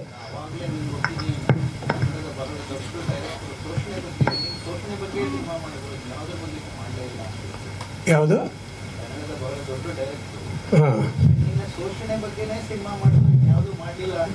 ಅದೇ ಅಲ್ಲ ಸರ್, ಅದ್ರ ಬಗ್ಗೆ ಎಷ್ಟು ಚರ್ಚೆ ಆಯ್ತು ಅವಾಗ. ಅವ್ರು ಇರುವಾಗಲೂ ಚರ್ಚೆ ಆಯಿತು. ಆಮೇಲೆ ಏನು ಗೊತ್ತಾ, ನಾವೇನು ಹೇಳಿದ್ರೆ, ನೀನು ಯಾರು, ಅವರು ಇದು ಕಾಲ ಧೂಳು ಯೋಗ್ಯತೆ ಇಲ್ಲ, ನೀನು ಹಿಂಗೆಲ್ಲ ಮಾತಾಡ್ತಾರೆ ಏನಾದ್ರು ಹೇಳಕ್ಕೆ ಹೋದರೆ. This is the problem. ಆಗೋದಿಲ್ಲ. ಪುಟ್ಟಣ್ಣ ಕಣಗಾಲ್ ಅವ್ರ ಬಗ್ಗೆನೇ ನೀವು ಹೇಳ್ತಿರೋದು, ನನಗೆ ಹೇಳಿದ್ರು ಗೊತ್ತಾಯ್ತು.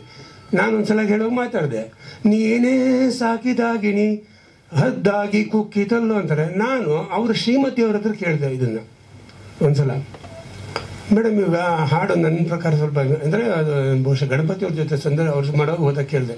ನನಗೊಂದಿತ್ತು, ಅವ್ರಿಗೇನು ಅನ್ನಿಸ್ತು, ಮದುವೆ ಆಗಿ ಇದ್ದವ್ರಿಗೆ ಏನು ಅನ್ನಿಸ್ತು ಅಂತ. ಅವಾಗ ಹೇಳಿದೆ, ನೀನೇ ಸಾಕಿದಾಗಿಣಿ ನಿನ್ನನ್ನು ಹದ್ದಾಗಿ ಕೂಕಿತಂದು ನಿನಗೆ ಸಾಕಕ್ಕೆ ರೈಟ್ಸ್ ಯಾರು ಕೊಟ್ಟರು? ಅದು ಚಂದವಾಗಿ ಹಾರ್ತಿದ್ದಿದ್ದು ಗಿಣಿ ತಾನೆ, ಅದನ್ನು ಕಟ್ಟಾಕ್ಬಿಟ್ಟು ನೀನು ಗೂಡಲ್ಲಿ ಇಟ್ಟ ಮೇಲೆ ಕಚ್ಚಿಸ್ಕೋ ಅಂತ ನನಗನ್ಸುತ್ತಮ್ಮ. ನಿಮಗೇನು ಅನ್ನಿಸ್ತು ಈ ವಿಷಯ ಕೇಳಿದಾಗ? ಅಯ್ಯೋ ಅದೆಲ್ಲ ನಾನು ಮರ್ತು ಬಿಟ್ಟಿದ್ದೀನಪ್ಪ, ಅದೆಲ್ಲ ಏನಕ್ಕೆ, ಅದೆಲ್ಲ ಸಿನಿಮಾದಲ್ಲಿ ಇವೆಲ್ಲ ಮಾಮೂಲು ಅಂತ ಥರನೂ ಒಂದು ಸ್ವಲ್ಪ ಬ್ರಷ್ ಮಾಡ್ದಂಗೆ ಹೇಳಿದ್ರು. ಬಟ್ ದ ಥಿಂಗ್ ಈಸ್, ಇವತ್ತು ಜನಕ್ಕೆ ಅದು ಅರ್ಥ ಆಗ್ಬೋದು ಆ ವಿಷಯ. ಅವತ್ತು ಅದೇ ದೊಡ್ಡದಾಗಿತ್ತು.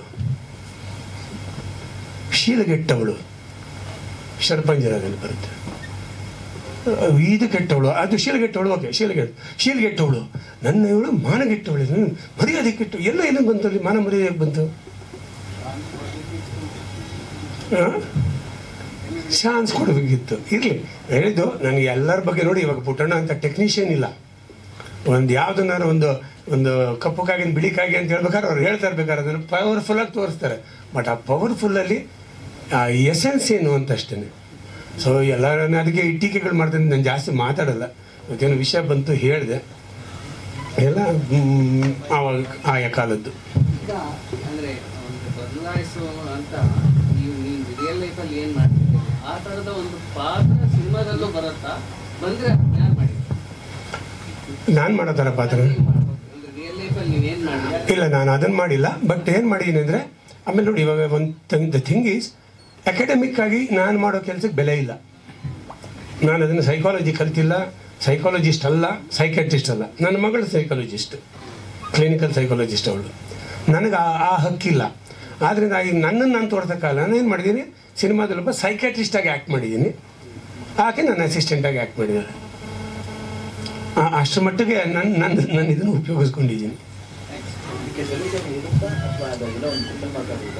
ಅಲ್ಲ, ಕ್ವಶನ್ ಮಾರ್ಕಲ್ಲ, ಸೊಲ್ಯೂಷನ್ ಅಂತನೂ ಅಲ್ಲ, ಇದರಲ್ಲಿ ಅರಿವು ಮೂಡಿಸೋ ಪ್ರಯತ್ನ ಅಂತ ಹೇಳ್ಬೋದು.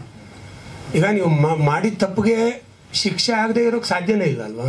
ನಾರ್ಮಲಿ ಹೆಮ್ಮೆ ಮಾಡಿದೆ, ದೋಷದೆ, ಕಳ್ತನ ಮಾಡಿದೆ, ಎಲ್ಲ ಮೆರೆದೆ, ಆಯಿತು, ಕೊನೆಗೆ ಪೊಲೀಸ್ ಕೇಸ್ ಸಿಗಕ್ಕೆ ಗೊತ್ತಾಯ್ತಾನೆ ಒಂದಲ್ಲ ಒಂದು ದಿವಸ. ಅದನ್ನು ತೋರಿಸ್ತಾರೆ ಸಿನಿಮಾದಲ್ಲಿ, ಕೊನೆಗೆ ಅದಕ್ಕೊಂದು ಎಂಡ್ ಮಾಡಬೇಕು, ಅದು ಓಕೆ. ಬಟ್ ನಾನು ಅದನ್ನು ಅರಿವು ಮೂಡಿಸೋ ರೀತಿಗೆ ಅಂತ ಮಾಡಿದ್ದೀನಿ. ದ್ಯಾನ್ ಪನಿಷ್ಮೆಂಟ್ ಅಂತೆಲ್ಲ ತೋರ್ಸೋಕ್ಕೆ ಇನ್ನೂ ಒಂದು ಸ್ವಲ್ಪ ತಿಳ್ಕೊಬೇಡಿ. ನಾನು ಫಸ್ಟ್ ಹೇಳಿದ್ನಲ್ಲ, late realisation is of no use. ನಾನು ಹಂಗೆ ಮಾಡಬಾರ್ದಾಗಿತ್ತು, ಅವನ ಜೊತೆ ಹಿಂಗೆ ಓಡಾಡಬಾರ್ದಾಗಿತ್ತು, ಅವ್ನು ಈ ಥರ ಮಾಡ್ಬಿಟ್ಟು. ಆಮೇಲೆ ಅವಕಾಶಗಳು ಬಂದಿದೆ, ಈಗ ಹತ್ರ ಬಂದಿದೆ ಸರ್. ಸರ್ ಅಲ್ಲಲ್ಲ, ಅಂದರೆ ಹುಡುಗಾಟ ಕೇಳ್ತಾ ಇದ್ರಿ ಸರ್, ಗೊತ್ತಾಯ್ತು. ಯಾವಾಗ ಕೊಡಿಸ್ತೀಯಪ್ಪ ಇಲ್ಲ ಸರ್, ಕೊಡಿಸ್ತೀನಿ ಅಂತ ಹೇಳ್ತಾ ಇದ್ದೆ. ಸ್ನೇಹಿತರೆ, ನಮ್ಮ ಟಕೀಲ ಚಿತ್ರ ಆರಂಭ ಆದಾಗ ಸ್ವಲ್ಪ ತಡೆ ಆಯಿತು, ಕ್ಷಮೆ ಇರಲಿ. ಯಾಕೆ ತಡ ಆಯಿತು ಅಂದರೆ, ಒಬ್ಬ ಪ್ರೊಡ್ಯೂಸರ್ಗೆ ತುಂಬ, ಯಾಕಂದ್ರೆ ನಾವೆಲ್ಲ ಏನಂದರೆ ಅಸಿಸ್ಟೆಂಟು, ಅಸೋಸಿಯೇಟ್ ಡೈರೆಕ್ಟ್ರ್ ಆದವರು ಪ್ರೊಡ್ಯೂಸರ್ಗೆ ಬರಬೇಕು ಅಂದರೆ ನಿಮಗೆ ಏನಾದರೂ ಒಂದು ಬ್ಯಾಕ್ಗ್ರೌಂಡ್ ಇರಬೇಕು. ಇಲ್ಲ ಅಂತಂದ್ರೆ ನಾವಿಂದೆಲ್ಲ ಏನು ಸ್ಕೀಮ್ ಅಂದರೆ, ಇಷ್ಟೆಲ್ಲ ಅನುಭವ ಇದೆಯಲ್ವಾ, ಅಟ್ಲೀಸ್ಟ್ ಒಂದಿಷ್ಟು ಜನ ಎಲ್ಲ ಸೇರಿಸ್ಕೊಂಡು ಏನೋ ಮಾಡೋಣ ಅಂತ ಒಂದು ಪ್ಲಾನ್ ಮಾಡಿದ್ವಿ. ಬಟ್ ಚಿಕ್ಕದು ಮಾಡೋಣ ಅಂತ ಒಂದು ಪ್ಲಾನ್ ಮಾಡಿದ್ವಿ, ನೋಡಿದ್ರೆ ಇದು ದೊಡ್ಡ ಬಡ್ಜೆಟ್ ಆಯಿತು ಸಿನಿಮಾ. ಜೊತೆಗೆ ಯಾಕೆ ತಡ ಆಯಿತು ಅಂತಂದರೆ ಸ್ನೇಹಿತರೆ, ನಾವು ಆರಂಭದಲ್ಲಿ ಸ್ಟಾರ್ಟ್ ಮಾಡಿದಾಗ ಏನು ಸರ್ ಹೌದು ಸರ್, ಸರ್ ಬರೀ 30 ಅಂತ ಇತ್ತು, ಈಗ ಫುಲ್ ಬಾಟ್ಲ್ ಆಗೋಯ್ತು ಸರ್. ಸರ್ ಆಮೇಲೆ ಆರಂಭದಲ್ಲಿ ನಮ್ಮ ಸಿನಿಮಾ ಆರಂಭ ಮಾಡ್ಬೇಕಾದ್ರೆ ಒಬ್ಬ ನಮ್ಮ ಮಣಿ ಅಂತ ಡಿಸೈನರ್ ಇದ್ದಾರೆ, ಅವ್ರ ಹತ್ರ ಒಬ್ಬ ಹುಡುಗ ಕೆಲಸ ಮಾಡ್ತಾ ಇದ್ದ. ಆ ಹುಡುಗ ನಾವು ಹೋದಾಗೆಲ್ಲ, ನಾವು ಜೋಗಿಗುಡ್ಡ ಟೈಮಲ್ಲಿ ಡಿಸೈನ್ ಮಾಡಿಸ್ದಾಗ ಹೋದಾಗೆಲ್ಲ ಹೇಳ್ತಾ ಇದ್ದ, ಸರ್ ನಮಗೊಂದು ಅವಕಾಶ ಕೊಡಿ ಸರ್, ಅವಕಾಶ ಕೊಡಿ ಅಂತ. ನಾನು ಮಣಿಯವ್ರಿಗೆ ಕೇಳ್ತಾ ಇದ್ದೆ, ನಿಮ್ಮಿಷ್ಟ, ನಾನು ಚಂದ್ರ ಹೇಗಾರ ಇದು ಮಾಡಿ ಅಂತ. ನಾನು ಆಯ್ತಪ್ಪ ಅಂದ್ಬಿಟ್ಟು ಒಂದು ಕ್ಯಾರೆಕ್ಟ್ರ್ ಇತ್ತು, ಒಂದು ಫ್ರೆಂಡ್ ಕ್ಯಾರೆಕ್ಟ್ರು, ಅದನ್ನು ಆ ಹುಡುಗನಿಗೆ ಹೇಳಿ ಫಿಕ್ಸ್ ಮಾಡಿದೆ. ಆ ಹುಡುಗನ ಡೇಟು 4 ದಿವಸ ಸರ್. ಆ ಹುಡುಗ ಬಂದ 3 ದಿವಸ ಬಂದ ಸರ್. 4ನೇ ದಿವಸ ಏನಾಯ್ತು, ನಮ್ದು 1 ದಿವಸ ಮಾಡಬೇಕಾಯಿತು, ಅದೇನೋ ಮನೆ ಸಮಸ್ಯೆ ಆಯಿತು, ಶೂಟಿಂಗ್ ಸಿಗಲಿಲ್ಲ. 1 ವಾರ ಮುಂದೆ ಹೋಯ್ತು ಸರ್. ಅಲ್ಲಿಂದ ತಗೊಳ್ಳಿ ಸರ್, 2 ತಿಂಗಳಾಯಿತು, 3 ತಿಂಗಳಾಯ್ತು. ಆ ಹುಡುಗ ಫೋನ್ ಮಾಡಿದ್ರೆ ಫೋನಿಗೆ ಸಿಗ್ತಾ ಇಲ್ಲ, ಮಣಿಗೆ ಫೋನ್ ಮಾಡಿದ್ರೆ ಕೆಲಸ ಬಿಟ್ಟಿದ್ದಾನೆ. ಮಣಿಗೆ ಡಿಸೈನರಿಗೆ ಗೊತ್ತೇ ಇಲ್ಲ ಅವನಿಲ್ಲಿ ಆಕ್ಟ್ ಮಾಡ್ತಿದ್ದಾನೆ ಅಂತ. ಮತ್ತೆ ಸರ್, ಆ ಹುಡುಗ 3 ದಿವಸ ಶೂಟಿಂಗ್ ಮಾಡಿದ್ದು ಕವಿತಾ ಹೌಸ್ ರೆಡ್ಡಿ ಅಂತ ಮನೆ, ಅದು ಪರ್ ಡೇ 75,000 ರೂಪಾಯಿ ಬಾಡಿಗೆ. ಆ ಹುಡುಗ ಸಿಗಲೇ ಇಲ್ಲ ಸರ್ ಲಾಸ್ಟ್ವರೆಗೂ. ಫೋನ್ ಮಾಡಿದ್ರೆ ಫೋನ್ ಪಿಕ್ ಮಾಡಲ್ಲ. ಆಮೇಲೆ ಗೊತ್ತಾಯಿತು, ನಂತರ ಇತ್ತೀಚೆಗೆ ಗೊತ್ತಾಯಿತು, ಯಾರೋ ಮಿನಿಸ್ಟ್ರ್ ಹತ್ರ ಈಗ ಹುಡುಗ ಕೆಲಸ ಮಾಡ್ತಾ ಇದ್ದಾನೆ, ಇರಲಿ ತೊಂದರೆ ಇಲ್ಲ. ಈ ಥರ ಅದೊಂದು ಸಮಸ್ಯೆ ಸರ್, ತುಂಬ ಸಮಸ್ಯೆ ಆಗಿ ಫುಲ್ ಇನ್ನೊಬ್ಬ ಹುಡುಗನ ತಗೊಂಬಂದಿ ಸರ್ ಆ ಜಾಗಕ್ಕೆ. ತಗೊಂಬಂದು ಮತ್ತೆ ರೀಶೂಟ್ ಮಾಡಿದ್ವಿ ಸರ್ ಅದೆಲ್ಲ. ಮತ್ತೆ ನನಗೆ ಒಂದು 6 ಲಕ್ಷ ರೂಪಾಯಿ ಹೊಡೆತ ಬಿತ್ತು ಟೋಟ್ಲಾಗಿ. ಅದಾದ ಮೇಲೆ ನಮ್ಮ ಸಿನಿಮಾದಲ್ಲಿ 2 ಸಾಂಗ್ ಇದೆ. ಒಂದು ಸಾಂಗು ರೆಡಿ ಆಯಿತು, 2 ಸಾಂಗು ರೆಡಿ ಆಗಿತ್ತು ಟೆಕಿಲಾ ಅಂತ. ಆ ಟೆಕಿಲಾದು ಮಾಡಿದ್ರೆ ನಾನು ಮ್ಯೂಸಿಕ್ ಡೈರೆಕ್ಟರ್ ಹೇಳಿದ್ರೆ ಚಂದ್ರ ಮಾಡೋಣ ಇದು ಚೆನ್ನಾಗಿರುತ್ತೆ ಅಂತ, ಎಲ್ಲ ಆಯಿತು, ರೆಡಿ ಆಯಿತು. ಬಟ್ ಏನಂದರೆ ಇದು ಬಡ್ಜೆಟ್ ಕೇಳುತ್ತೆ, ಒಂದು ಮಾಡಿದ್ರೆ ಚೆನ್ನಾಗಿ ಮಾಡಬೇಕು ಅಂತ. ಆದರೆ ನಂದು ಅಷ್ಟೊತ್ತಿಗೆ ಬಡ್ಜೆಟ್ ಕಡಿಮೆ ಆಗಿಬಿಟ್ಟಿತ್ತು, ಮಾಡೋಕ್ಕಾಗಿರಲಿಲ್ಲ ಸರ್. ಸಾಂಗ್ನ ನಿಲ್ಲಿಸ್ಬಿಟ್ವಿ, ಮಾಡೋದು ಬೇಡ ಅಂತ. ಆಮೇಲೆ ಏನಾಯಿತು, ನಮ್ಮ ಹಿಂಗೆ ಸ್ನೇಹಿತರೆಲ್ಲ ಸಿಕ್ಕರು, ನಮ್ಮ ಶಂಕರ್ ರೆಡ್ಡಿ ಸರ್ ಸಿಕ್ಕರು, ಇಲ್ಲ ಮಾಡೋಣಂತೆ ಅಂತದೊಂದು ಪ್ಲಾನ್ ಆಯಿತು. ಹಾಗಾದ ತಕ್ಷಣವೇ ನಮ್ಮ ರೇಣು ಸರ್ಗೆ ಹೇಳಿದೆ, ಸರ್ ಸ್ಟಾರ್ಟ್ ಮಾಡೋಣ ಸರ್ ಅಂತ. ಅವ್ರೇನು ಮಾಡಿದ್ರು, ಫಸ್ಟ್ ಕಂಪೋಸಿಂಗ್ ಮಾಡಿದ್ರು, ಒಬ್ರಿಗೆ ಕೊಟ್ಟಿದ್ರು. ಅದು ಫೈಲ್ಸ್ ಎಲ್ಲ ಒಂದು ಜನರಲಾಗಿ ಆಡಿ ಕೊಟ್ಟಿದ್ರು, ಅದು ಓಕೆ ಆಗಿತ್ತು. ಓಕೆ ಆದ್ಮೇಲೆ ಸಾಯಿಗಳು ಸರ್ ರೆಡಿ ಸರ್ ಅದನ್ನ ನಾವು ಸ್ಟಾರ್ಟ್ ಮಾಡೋಣ ಅಂತ ನೋಡಿದ್ರೆ ನಮ್ಮ ಹತ್ರ 2 ಟ್ರ್ಯಾಕ್ಸ್ ಇದೆ, ಬಟ್ ಒರಿಜಿನಲ್ ಟ್ರ್ಯಾಕ್ಸು ಇಲ್ಲ. ಸತೀಶ್ ಅಂತ ಆ ಮನುಷ್ಯ ತೀರೋಗ್ಬಿಟ್ಟಿದ್ದಾನೆ ಸರ್, ಕೀಬೋರ್ಡ್ ಪ್ಲೇಯರು, ಮ್ಯೂಸಿಷಿಯನ್ಸ್ ಹೊರಟೋಯ್ತು. ಯಾರಿಗೆ ಫೋನ್ ಮಾಡ್ತೀರೋ ಅವ್ರ ಮಕ್ಕಳಿಗೆ, ಅವ್ರ ಹೆಂಡತಿಗೆ ಫೋನ್ ಮಾಡಿದ್ರೆ ಇಲ್ಲ ಎಲ್ಲಿಟ್ಟಿದಾರೋ ನಮ್ಗೆ ಗೊತ್ತಿಲ್ಲ, ಯಾವ ಡಿಸ್ಕ್ ಆ ಡಿಸ್ಕಲ್ಲಿ ಇದೆ ನಮ್ಗೆ ಗೊತ್ತಿಲ್ಲ ಅಂತಾರೆ. ಅಲ್ಲೊಂದು ಹೊಡೆದ ಬಿತ್ತು ಸರ್. ಮತ್ತೆ ಅದು ರೀವರ್ಕ್ ಆಯ್ತು ಸರ್, ಆ ಸಾಂಗು 6 ಮಂತ್ ಆಯ್ತು ಸರ್. ಅದೊಂದು ನಮಗೆ ತುಂಬ ಹೊಡೆತ ಕೊಡ್ತು. ಮತ್ತೆ ರೀಯಾಗಿ ಸ್ಟಾರ್ಟ್ ಮಾಡಿದ್ರು ಸರ್ ಎಲ್ಲ, ಮತ್ತೆ ಇನ್ನೊಬ್ರಿಗೆ ಯಾರಿಗೂ ಕೊಟ್ಟು ರೆಡಿ ಮಾಡಿಸಿದ್ರು. ಆಮೇಲೆ ರೆಕಾರ್ಡಿಂಗ್ ಒಬ್ರಿಗೆ ಕೊಟ್ಟೆ ಸರ್, ಅವರು ದೊಡ್ಡ ನಮ್ಮ ಕನ್ನಡ ಇಂಡಸ್ಟ್ರಿಯಲ್ಲಿ ಮ್ಯೂಸಿಕ್ ಡೈರೆಕ್ಟ್ರು, ಹೇಳ್ಬಾರ್ದು ದಿವಸ ಇರಲಿ. ಅವ್ರೇನು ಮಾಡಿದ್ರು, 7 ತಿಂಗಳು ಮಾಡಿದ್ರು ಸರ್. 7 ತಿಂಗಳು ಅಂದರೆ ನಾವು ನೋಡಿ ನಮ್ಗೆ ಏನು ಅನ್ನಿಸ್ಬಿಡ್ತು ಅಂದರೆ, ಏನಪ್ಪ ನಾವೆಲ್ಲ ಇಷ್ಟೆಲ್ಲ ಸರ್ವಿಸ್ ಇದ್ದು ಇಂಡಸ್ಟ್ರಿಯಲ್ಲಿ ಒಬ್ಬರೊಬ್ಬರು ಹೆಂಗೆ ಆಟ ಆಡಿಸ್ತಾರೆ, ನಾಳೆ ನಾಡದ್ದು ಏನೂ ಕೆಲಸ ಇರಲ್ಲ. ಆಮೇಲೆ ದುಡ್ಡು ಕ್ಲಿಯರ್ ಫಸ್ಟ್ಗೆ. ನಾನು ಏನಂದ್ರೆ ನಂದು ಹ್ಯಾಬಿಟ್ಟು, ಫಸ್ಟ್ಗೆ ದುಡ್ಡು ಕೊಟ್ಬಿಡ್ತೀವಿ, ಯಾಕಂದ್ರೆ ನಾನು ಕೆಲಸ ಆಗ್ಬಿಡ್ಬೇಕು ಅಂತ. ಅದೇ ತಪ್ಪು. ನಮ್ಮ ಇಂಡಸ್ಟ್ರಿಯಲ್ಲಿ ಹೇಗಿರ್ಬೇಕಂದ್ರೆ ಕಾಸೇ ಕೊಡಬಾರ್ದಂಗೆ ಕೆಲಸ ಮಾಡಿಸ್ಕೋತಾರೆ. 10% ಕೊಡಬೇಕು, 90% ಇಸ್ಕೋಬೇಕು, ಆಮೇಲೆ ಅಲಿಸ್ಬೇಕು. ಇದೇ ನಮ್ಮ ಥಿಯರಿ ಸಿನಿಮಾದ. ಅಂದರೆ ಹಿಂಗೆ ಅಂದರೆ ನಾವು ಆ ಥರ ಮಾಡಲಿಲ್ಲ ನೋಡಿ. ಅದರಿಂದ ಈ ಥರ ಎಲ್ಲ ಆಗ್ತಾ ಬಂತು. ಆದರೆ ಒಬ್ಬ ನಿರ್ಮಾಪನಿಗೆ ಏನು ಖುಷಿ ಆಗುತ್ತೆ ಅಂದರೆ, ಸಿನಿಮಾ ಚೆನ್ನಾಗಿ ಬಂದಾಗ ತುಂಬ ಖುಷಿ ಆಗುತ್ತೆ. ಅಂದರೆ ನಮ್ಮ ನಿರ್ದೇಶಕರು ತುಂಬ ಅದ್ಭುತವಾಗಿ ಸಿನಿಮಾ ಮಾಡಿಕೊಟ್ಟಿದ್ದಾರೆ. ಆಮೇಲೆ ನಮ್ಮ ಮ್ಯೂಸಿಕ್ ಡೈರೆಕ್ಟ್ರು PK ದಾಸ್ ಅವರು, ಗಿರೀಶ್ ಸಂಕಲನಕಾರರು, ಫೈಟ್ ಮಾಸ್ಟ್ರು, ನಮ್ಮ ಅರಸ್ ಅವರು ಎಲ್ಲರೂ. ಆಮೇಲೆ ಜೊತೆಗೆ ನಮ್ಮ ನಿಖಿತಾ ಸ್ವಾಮಿ, ಧರ್ಮಕೀರ್ತಿರಾಜ್ ಅವರು, ಯಾಕಂದರೆ ಲಾಂಗ್ ಗ್ಯಾಪ್ ಆಯಿತು. ಅವ್ರು ಯಾವಾಗ ನಾವು ಡೇಟ್ ಹೇಳ್ತೇವೆ ಅವಾಗೆಲ್ಲ ಪಾಪ ನಮಗೆಲ್ಲ ತುಂಬ ಕೋಪ್ರೇಟ್ ಮಾಡಿದ್ರು, ನನ್ನ ಸಂಸ್ಥೆಗೆ, ನಮಗೆಲ್ಲ ಟೀಮ್ಗೆಲ್ಲ. ಧರ್ಮಕೀರ್ತಿರಾಜ್ ಅವರು ಮತ್ತು ಆಮೇಲೆ ನಿಖಿತಾ ಅವ್ರಿಗೆ ನಿಮಗೆಲ್ಲ ವಿಶೇಷವಾಗಿ ಅಭಿನಂದನೆಗಳು, ಯಾಕಂದರೆ ನಮ್ಗೆ ಅಷ್ಟು ಸಪೋರ್ಟ್ ಮಾಡಿದ್ರು ನೀವು. ಹೀಗೆ ಸ್ನೇಹಿತರೆ, ಹೀಗೆ ಆಯಿತು. ಯಾಕಂದರೆ ಪ್ರೊಡ್ಯೂಸರ್ ಒಂದು ಸಿನಿಮಾ ಚೆನ್ನಾಗಿ ಬಂದಾಗ ಒಂದು ಖುಷಿ ಆಗುತ್ತಲ್ಲ, ಅದೇ ನಿಮಗೆ. ನನಗೆ ಹಿಂದೆ ಒಂದು ಸಿನಿಮಾ ಮಾಡಿದೆ ಮುನಿಯಾ ಅಂತ. ಆ ಸಿನಿಮಾದಲ್ಲಿ ನಾನೇ ಡೈರೆಕ್ಟರ್ ಪಿಕ್ಚರ್ಗೆ. ಆ ಪ್ರೊಡ್ಯೂಸರ್ ಹತ್ರ ನಮ್ಮವ್ರು ಸಿನಿಮಾ ಕೆಲಸ ಮಾಡೋರು ಹೇಗಿರ್ತಾರೆ ಅಂದರೆ, ಪ್ರೊಡ್ಯೂಸರ್ನ ಒಳ್ಳೇದು ಮಾಡ್ಕೊಳಕ್ಕೋಸ್ಕರ ಡೈರೆಕ್ಟರ್ ಮೇಲೆ ಎತ್ಕಟ್ಟದು. ಏನು ಅಂದರೆ, ಸರ್ ಅಲ್ಲೆಲ್ಲ ಶೂಟ್ ಮಾಡ್ತಾರೆ, ಇಲ್ಲೆಲ್ಲ ಶೂಟ್ ಮಾಡ್ತಾರೆ, ಏನು ಸರ್ ಇದಂತ. ಅವ್ರು ಪ್ರೊಡ್ಯೂಸರ್ ಹೇಳೋರು ದಿವಸ ಚೆನ್ನಾಗಿ ಬರಲಿಲ್ಲ ಅಂದರೆ ಆ ಪ್ರಿಂಟ್ ಒಳಗೆ ನಿನ್ನೂ ಸುಟ್ಬಿಡ್ತೀವಿ ಅಂತ ಡೈರೆಕ್ಟಾಗಿ ಹೇಳಿದ್ರು ಪ್ರೊಡ್ಯೂಸರು. ಆದರೂ ನಾನು ಎದುರಲಿಲ್ಲ, ಯಾಕಂದ್ರೆ ನನಗೆ ಕಾನ್ಫಿಡೆನ್ಸ್ ಇತ್ತು ನನ್ನ ಸಿನಿಮಾ ಮೇಲೆ. ಅದೇ ಥರ ಸಿನಿಮಾ DTS ಅಲ್ಲಿ ರಾಜನ್ ಥಿಯೇಟ್ರಲ್ಲಿ ನೋಡಿದ್ವಿ. ಪ್ರೊಡ್ಯೂಸರು ನಾನು ಇಬ್ಬರೇ ನೋಡಿ, ಪ್ರೊಡ್ಯೂಸರ್ ಅರಳ್ತಾ ಇದ್ದಾರೆ ಕ್ಲೈಮ್ಯಾಕ್ಸಲ್ಲಿ. ಯಾಕೆ ಸರ್ ಅಂದೆ, ನಕ್ಷತ್ರ ತುಂಬ ಚೆನ್ನಾಗಿ ಮಾಡಿದೆ, ನಾನು ಏನೋ ಅಂದ್ಕೊಂಡಿದ್ದೆ, ನನಗೆಲ್ಲ ಮಿಸ್ಗೈಡ್ ಮಾಡಿಬಿಟ್ರು ಅಂತ ಅಪ್ಕೊಂಡ್ಬಿಟ್ರು. ಆಮೇಲೆ ಇಡೀ ಗಾಂಧಿನಗರ ಸುದ್ದಿ ಆಯಿತು. ಸಿನಿಮಾ ನೋಡ್ತಾರೋ ಬಿಡ್ತಾರೋ ಜನ, ನನಗೆ ಇಷ್ಟ ಆಗಿದೆ ಸಿನಿಮಾ, ಡೈರೆಕ್ಟರ್ ಚೆನ್ನಾಗಿ ಮಾಡಿಕೊಟ್ಟಿದ್ದಾರೆ ಅಂದರು. ಆಮೇಲೆ ಜೇಣ್ಣವ್ರು ರಿಲೀಸ್ ಮಾಡಿದ್ರು, ಅವತ್ತು ಸೂಪರ್ ಡೂಪರ್ ಹಿಟ್ ಆಯಿತು ಮುನಿಯಾ ಸಿನಿಮಾ. ಅದೇ ಥರ ನಮ್ಮ ಪ್ರೊಡ್ಯೂಸರ್ಗೆ ಕಾಸು ಬಂತು, ಚೆನ್ನಾಗಾಯಿತು ಸಿನಿಮಾ. ನೋಡಿ, ಹೀಗೆ ಒಂದು ಸಿನಿಮಾ ಪ್ರೊಡ್ಯೂಸರ್ ಯಾವಾಗ ಖುಷಿ ಆಗುತ್ತೆ ಅಂದರೆ ಸಿನಿಮಾ ಚೆನ್ನಾಗಿ ಬಂದಾಗ. ಸ್ನೇಹಿತರ ಸಿನಿಮಾ ತುಂಬ ಚೆನ್ನಾಗಿ ಬಂದಿದೆ. ಇನ್ನೇನು ಮುಂದಿನ ತಿಂಗಳಲ್ಲಿ ಬಿಡುಗಡೆಗೆ ನಾವು ರೆಡಿ ಮಾಡ್ಕೋತಾ ಇದ್ವಿ. ನಮ್ಮ ಜೇಣ್ಣವರು ರಿಲೀಸ್ ಮಾಡ್ತಾರೆ, ಇದು ನೆಕ್ಸ್ಟ್ ಮಂತ್ ಪ್ಲಾನು. ಇನ್ನೇನಾದ್ರು ಕೇಳೋದಿದ್ರೆ ಸರ್, ಇಲ್ಲ ಇವತ್ತವರೆಗೂ ನೋಡಲಿಲ್ಲ ಬಿಡಿ ಅವ್ರನ್ನ. ಈಗ ಮಿನಿಸ್ಟರ್ ಹತ್ರ ಇದ್ದಾರೆ ಅವರು.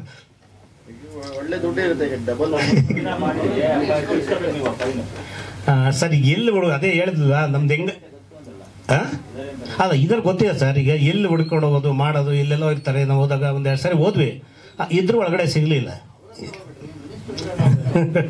ಇಲ್ಲಿ ಸರ್ ಅದೀಗ ಆಯಿತು ಹೋಯ್ತು, ಎಲ್ಲ ಚೆನ್ನಾಗಿ ಬಂದಿದೆ. ಆಮೇಲೆ ಜೊತೆಗೆ ನಮ್ಮ ಬೆನ್ನೆಲುಬಾಗಿ ನಮ್ಮ ಪ್ರೊಡಕ್ಷನ್ಗೆ ನಮ್ಮ ಚನ್ನತಿಮ್ಮಯ್ಯನವರು ದಾಬಸ್ಪೇಟೆ ಮತ್ತು ಶಂಕರ್ ರಾಮರೆಡ್ಡಿ ಅವರು ನನಗೆ ತುಂಬ ಬೆನ್ನೆಲುಬಾಗಿ ಇದುವರೆಗೂ ಜೊತೆಲಿ ನಿಂತು ನನಗೆ ಸಹಾಯ ಮಾಡಿ, ನಮ್ಮ ಚಿತ್ರತಂಡಕ್ಕೆ ಸಹಾಯ ಮಾಡಿ ನಮಗೊಂದು ಆಶೀರ್ವಾದ ಮಾಡಿದ್ದಾರೆ. ಸರ್ ಡೇಟು ಇನ್ನೊಂದು ನೆಕ್ಸ್ಟ್ ವೀಕಲ್ಲಿ ಹೇಳ್ತೀವಿ ಸರ್ ಡೇಟು. ಯಾಕಂದರೆ ಈಗ ನಡೀತಾ ಇದೆ, ಯಾಕಂದ್ರೆ 3-4 ಪಿಕ್ಚರ್ಗಳಿದೆ, ಒಂದೊಂದು ವಾರದಲ್ಲಿ 4-5 ಪಿಕ್ಚರ್ಗಳಿದೆ. ಏನು ಸರ್? ಹೌದು ಸರ್. ಹೌದು ಸರ್.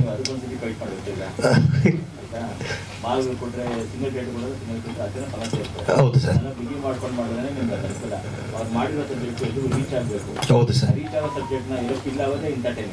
ಹೌದು ಸರ್. ಅದಕ್ಕೆ ನಾವು ಏನು ಮಾಡಿದ್ದೀವಿ ಅಂದರೆ ನೋಡ್ಕೊಂಡು ಒಂದು ಪ್ಲಾನ್ ಮಾಡ್ತಾ ಇದ್ದೀವಿ ಸರ್. ಈಗ ಡೇಟು ಏನಂದರೆ ಹೇಳ್ತೀನಿ ಅಂತ ಹೇಳಿದ್ದಾರೆ, ನಾನು ಹೇಳಿದ್ದೀನಿ ಸರ್. ಯಾವುದು ಸಿನಿಮಾ ಇರಬಾರ್ದು ಆ ಸಮಯದಲ್ಲಿ ನಮ್ಗೆ ಏನಾದ್ರು ಒಂದು ಅವಕಾಶ ಮಾಡಿಕೊಡಿ ಅಂತ ನೋಡ್ಕೊಂಡು ನಾನು ರಿಲೀಸ್ ಮಾಡ್ತೀನಿ ಅಂತ ಹೇಳಿದ್ದಾರೆ. ಪ್ಲಾನ್ ಮಾಡಿ ಹೇಳ್ತೀನಿ ಸರ್, ನೆಕ್ಸ್ಟ್ ಹೇಳ್ತೀನಿ ಡೇಟ್. ಸರ್ ಎಲ್ಲ ಕಡೆ ನಾವು ಮಾಡ್ತೀವಿ ಸರ್. ಸುಮಾರು ಅವ್ರು ಹೇಳಿದ್ದು 150 ಥಿಯೇಟ್ರಲ್ಲಿ ರಿಲೀಸ್ ಮಾಡ್ತಾ ಇದ್ದೀವಿ ಸರ್. ಎಂಟೈರ್ ಕರ್ನಾಟಕ 150 ಥಿಯೇಟರ್ ಅವ್ರು ಹೇಳ್ಬಿಟ್ಟಿದ್ದೀವಿ. 150 ಥಿಯೇಟ್ರಲ್ಲಿ ಸಿನಿಮಾ ರಿಲೀಸ್ ಆಗುತ್ತೆ. ಎಂಟೈರ್ ಕರ್ನಾಟಕ ಸಿನಿಮಾ ಓಡುತ್ತೆ ಸರ್. ಸಿನಿಮಾ ಚೆನ್ನಾಗಿ ಬಂದಿದೆ. ಯಾಕಂದ್ರೆ ಪ್ರೊಡ್ಯೂಸರ್ಗೂ ಯಾವಾಗ ಖುಷಿ ಆಗುತ್ತೆ ಅಂದರೆ ಸಿನಿಮಾ ಚೆನ್ನಾಗಿ ಬಂದಾಗ ಖುಷಿ ಆಗುತ್ತೆ. ಕೇಳಿ ಸರಿ. ಹಾಂ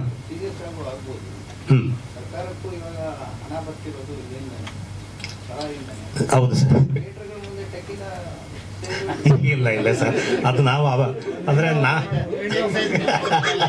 ಅಲ್ಲ, ಟಿಕೆಟ್ ಕೊಡೋ ಜಾಗದಲ್ಲಿ ಒಂದು ಟಿಕೆಟ್ ಒಂದು ಬಾಟ್ಲು ಕೊಡೋದು ಅನ್ನೋ ಥರ ಆಗಾಯ್ತು. ಆಮೇಲೆ ಸಿನಿಮಾ ನೋಡಿದ್ರೆ ಏನು ಮಾಡ್ತೀರಿ ಸರ್? ಮಲಗಿಬಿಟ್ರೆ ನಮ್ಮ ಸಿನಿಮಾ ರಿಪೋರ್ಟು ಅಷ್ಟೇ. ಅದು ಒಂದು ಶೋ ಕ್ಯಾರಿ ಆಗ್ಬೋದು ಸರ್, ಮತ್ತೆ ಆಮೇಲೆ ನೆಕ್ಸ್ಟ್ ಶೋ ಕ್ಯಾರಿ ಆಗ್ಬೇಕಲ್ಲ ನಮಗೆ. ಇರಲಿ ಸರ್, ಥ್ಯಾಂಕ್ ಯು ಸರ್.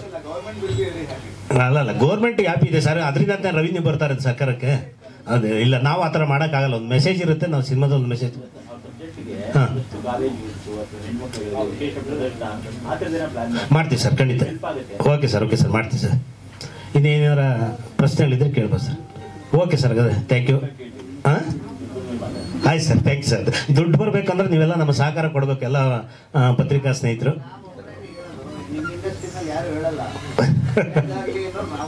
ಹೌದು ಸರ್, ಸತ್ಯ ಸರ್, ಸತ್ಯ ಸತ್ಯ ಸತ್ಯ. ಇಲ್ಲ ಕರೆಕ್ಟ್ ಸರ್. ಸರ್ ಇವತ್ತು ಒಂದು ಚಿತ್ರಗಳು ಹೊರಗಡೆ ಬಂದಾಗ ಅದು ಪ್ರಚಾರ ಆಗ್ಬೇಕಂದ್ರೆ ಪತ್ರಿಕಾ ಇಲ್ಲ ಅಂತಂದ್ರೆ, ಮಾಧ್ಯಮ ಇಲ್ಲ ಅಂದ್ರೆ ಏನು ಮಾಡೋಕ್ಕಾಗುತ್ತಿಲ್ಲ ಸರ್ ಅದು. ಅಲ್ಲ, ಒಳಗೂ ಹೊರಗೂ ಕೇಳಿ ಬಯಸಲ್ಲ ನೀವು. Okay sir, thank you sir, thank you ಎಲ್ಲರೂ. ನಾನಿದೆ ನಮ್ಮ ಓವರ್ ಆಗಿರಲಿಲ್ಲ, ಭಾಳ ಸಹಜವಾಗಿ ನಡೆಸಿದ್ರು. ಅದನ್ನು ಒಂದು ದಿವಸ ಅವ್ರಿಗೆ ಹೇಳಿದೆ, ನೀವು ಇಲ್ಲಿವರೆಗೂ ಬೆಳೆಯೋದು ನಾನು ನೋಡ್ಬೇಕು ಧರ್ಮ ಈ ಸಿನಿಮಾ ಆದಮೇಲೆ ಅಂತ ಕೂಡ ಹೇಳಿದ್ದೀನಿ. And I still no hope and wish him the same. ಅದೇ ಥರ ಇವರು ನಿಖಿತ್ ಅವರು, ಇವ್ರದ್ದು ಅಷ್ಟೇ. ಇವ್ರದ್ದು ತುಂಬ ಚಾಲೆಂಜಿಂಗ್ ರೋಲ್ ಇವ್ರದ್ದು. ಅದಕ್ಕೆ ಬೇರೆ ಬೇರೆ ಶೇಡ್ಗಳಿದೆ. ಒಂದು ಕಡೆ ವೆರಿ ಎಮೋಷ್ನಲ್ ಆಗುತ್ತೆ, ಒಂದು ಕಡೆ ವೆರಿ ಗ್ಲಾಮರಸ್, ಒಂದು ಕಡೆ ವೆರಿ ಒಂಥರ ಏನಂತಾರೆ ಫೈಟ್ ಮಾಡೋವಂಥ ಲೇಡಿ ಆಗ್ತಾರೆ. ಇದು ಎಲ್ಲವನ್ನು ಕೂಡ ಆಕೆ ಕೂಡ ಸಮರ್ಥವಾಗಿ ಅಭಿನಯಿಸಿದ್ದಾರೆ. ಸುಮಾರು ವಿಷಯಗಳು ನಾನು ಕೆಲವು ಸಲ ಅವಳು ಗೋಳಿಕೊಂಡಿರ್ಬೋದು, ಇನ್ನೊಂದು ಸಲ ಅದು ಮಾಡೋಣ, ಇದು ಮಾಡಿ, ಹಿಂಗೆ ಮಾಡಮ್ಮ, ಹಂಗೆ ಮಾಡಮ್ಮ ಅಂತ. ಯಾಕಂದರೆ ನನ್ನ ತಲೆಯಲ್ಲಿ ಇದ್ದಿದ್ದನ್ನು ಅವಳು ತೋರಿಸಿದ್ರು, ಅದೊಂದು ಖುಷಿ ಆಯಿತು. ಸೊ ಅವ್ರು ಹೇಳ್ದಂಗೆ ನಿರ್ಮಾಪಕರಿಗೆ ಚೆನ್ನಾಗಿ ಬಂತು ಅಂತ ಖುಷಿ ಇಲ್ಲ, ನಮಗೆ ಈ ಚೆನ್ನಾಗಿ ಪರ್ಫಾರ್ಮ್ ಮಾಡಿದ್ರಲ್ಲ ಇದರಲ್ಲಿ ಅದು ತುಂಬ ದೊಡ್ಡ ಖುಷಿ ಕೊಡೋದೇನೆಂದರೆ, ನಾನು ಬರೆಯುವಾಗ ಕಲ್ಪನೆ ಮಾಡಿದ್ದೊಬ್ಬ ನಾಯಕ, ಕಲ್ಪನೆ ಮಾಡಿದ ನಾಯಕಿ ಅಲ್ಲಿದ್ದಾರೆ. ಆಮೇಲೆ ಬಿಕ್ಕಿದ್ದು ಬಿಡಿ, ಎಲ್ಲ ಮಿಕ್ಕವರೆಲ್ಲ ಎಕ್ಸ್ಪರ್ಟ್ಸೇ. ಇವಾಗ ನಾಗೇಂದ್ರ ಬಗ್ಗೆ ಹೇಳ್ಬೇಕಲ್ಲ, ಅವರೆಲ್ಲ ನೀರು ಕುಡ್ದಂಗೆ ಮಾಡ್ಬಿಟ್ಟು ಹೋಗ್ತಾರೆ. ಕೋಟೆ ಪ್ರಭಾಕರ್ ಹಂಗೆ ಮಾಡಿದ್ದಾರೆ, ಮಿಕ್ಕ ಎಲ್ಲ ಆಟಿಬಿಡ. ಬಟ್ ನನಗೆ ನಾಯಕಿಯರು ನನ್ನ ಮೇಯ್ನು ಟಾರ್ಗೆಟ್. ನಾಯಕರು ಈಗ ಮಾತಾಡೋಕ್ಕೆ ರೆಡಿ ಆಗಿದ್ದಾರೆ. ನಮಸ್ಕಾರ ಎಲ್ಲ ಪತ್ರಿಕಾ ಹಾಗೂ ಮಾಧ್ಯಮ ಮಿತ್ರರಿಗೆ ನಮಸ್ಕಾರ. ಮೊದಲನೇದಾಗಿ ಟಕೀಲಾ ಸಿನಿಮಾ ಮಾಡೋದಕ್ಕೆ ಐ ಥಿಂಕ್ ಮುಖ್ಯ ಕಾರಣ ಮೊದಲನೇದಾಗಿ ನಾಗಚಂದ್ರ ಸರ್.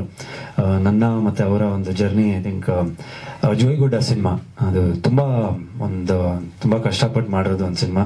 ಒಂದು 90% ಸಿನಿಮಾ ಮುಗೀತು. ಬಟ್ ಎಲ್ಲೋ ಒಂದು ಕಡೆ ಕಾರಣಾಂತರದಿಂದ ನಿರ್ಮಾಪಕರು ಇನ್ನೂ ಅದನ್ನು ರಿಲೀಸ್ ಮಾಡಲ್ಲ, ಸ್ವಲ್ಪ ಸಮಸ್ಯೆಗಳಾಗೈತೆ. ಸೊ ಈ ವೇದಿಕೆ ಮುಖಾಂತರ ಕೇಳೋಕ್ಕೆ ಇಷ್ಟಪಡ್ತೀನಿ. ಯಾಕಂದರೆ ಒಂದು 90 ಭಾಗ ಸಿನಿಮಾ ಮುಗಿಸಿದ್ದೀವಿ. ಅದು ಗೋವಾನಲ್ಲಿ ಎಲ್ಲ ಕಡೆ ಶೂಟ್ ಮಾಡಿರೋಂಥ ಒಂದು ಸಿನಿಮಾ. ಒಂದು ಕಡೆ ಅವ್ರಿಗೂ ಒಂದು ಬೇಜಾರಿದೆ, ನನಗೂ ಒಂದು ಬೇಜಾರಿದೆ. ಸೊ ಅದಕ್ಕೆ ಆ ಟೈಮಲ್ಲಿ ನನಗೆ ಈ ಕತೆ ಹೇಳ್ಬಿಟ್ಟು, ಇಲ್ಲ ಎಲ್ಲೂ ಕುಗ್ಬೇಡಿ ಧರ್ಮ, ಒಂದು ಒಳ್ಳೆ ಸಿನಿಮಾ ಮಾಡೋಣ ನಿಮ್ಮ ಕಾಂಬಿನೇಷನಲ್ಲಿ ಅಂತ ಹೇಳ್ಬಿಟ್ಟು ಒಂದು ನಿರ್ಮಾಪಕರಾಗಿ ಈ ಸಿನಿಮಾನ ಮಾಡಿದ್ದಾರೆ. ಸೊ ಮೊದಲನೇದಾಗಿ ಅವರಿಗೆ ಒಳ್ಳೇದಾಗಲಿ.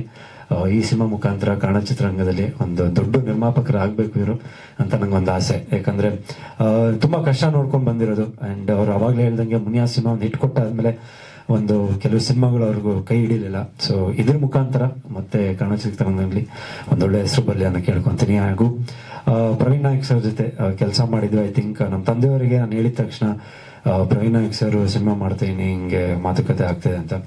ಫಸ್ಟ್ ಅವ್ರು ಹೇಳಿದ್ದು ಮಾಡು, ಯಾಕಂದರೆ ಒಂದು ಎಕ್ಸ್ಪೀರಿಯನ್ಸ್ಡ್ ಪರ್ಸನ್ನು, ತುಂಬ ತಿಳುವಳಿಕೆ ಇರೋಂಥ ಒಂದು ಪರ್ಸನ್ನು. ಸೊ ಅಂಥವ್ರ ಜೊತೆ ನೀನು ಕೆಲಸ ಮಾಡಿದ್ರೆ ನಿನಗೂ ಒಂದು ತಿಳ್ಕೊಳಕ್ಕೆ, ಒಂದು ಒಳ್ಳೊಳ್ಳೆ ಸಿನಿಮಾ ಮಾಡೋಕ್ಕೆ ಒಂದು ಅವಕಾಶ ಸಿಗುತ್ತೆ. ಯಾಕಂದರೆ ಎಲ್ಲೋ ಒಂದು ಕಡೆ ನನಗೆ ಇವಾಗ ತುಂಬ ಪತ್ರಿಕಾ ಮಿತ್ರರು ಇದ್ದಾರೆ ನನ್ನ ಜೊತೆ. ಯಾವಾಗಲೂ ತುಂಬ ಓಪನ್ ಆಗಿ ಹಾರ್ಟ್ಲಿಯಾಗಿ ಮಾತಾಡ್ತಾರೆ. ವಾಸಿ ಸರ್ ಆಗಿರ್ಬೋದು, ಜಗದೀಶ್ ಸರ್ ಆಗಿರ್ಬೋದು, ಪ್ರತಿಯೊಬ್ಬರನ್ನು.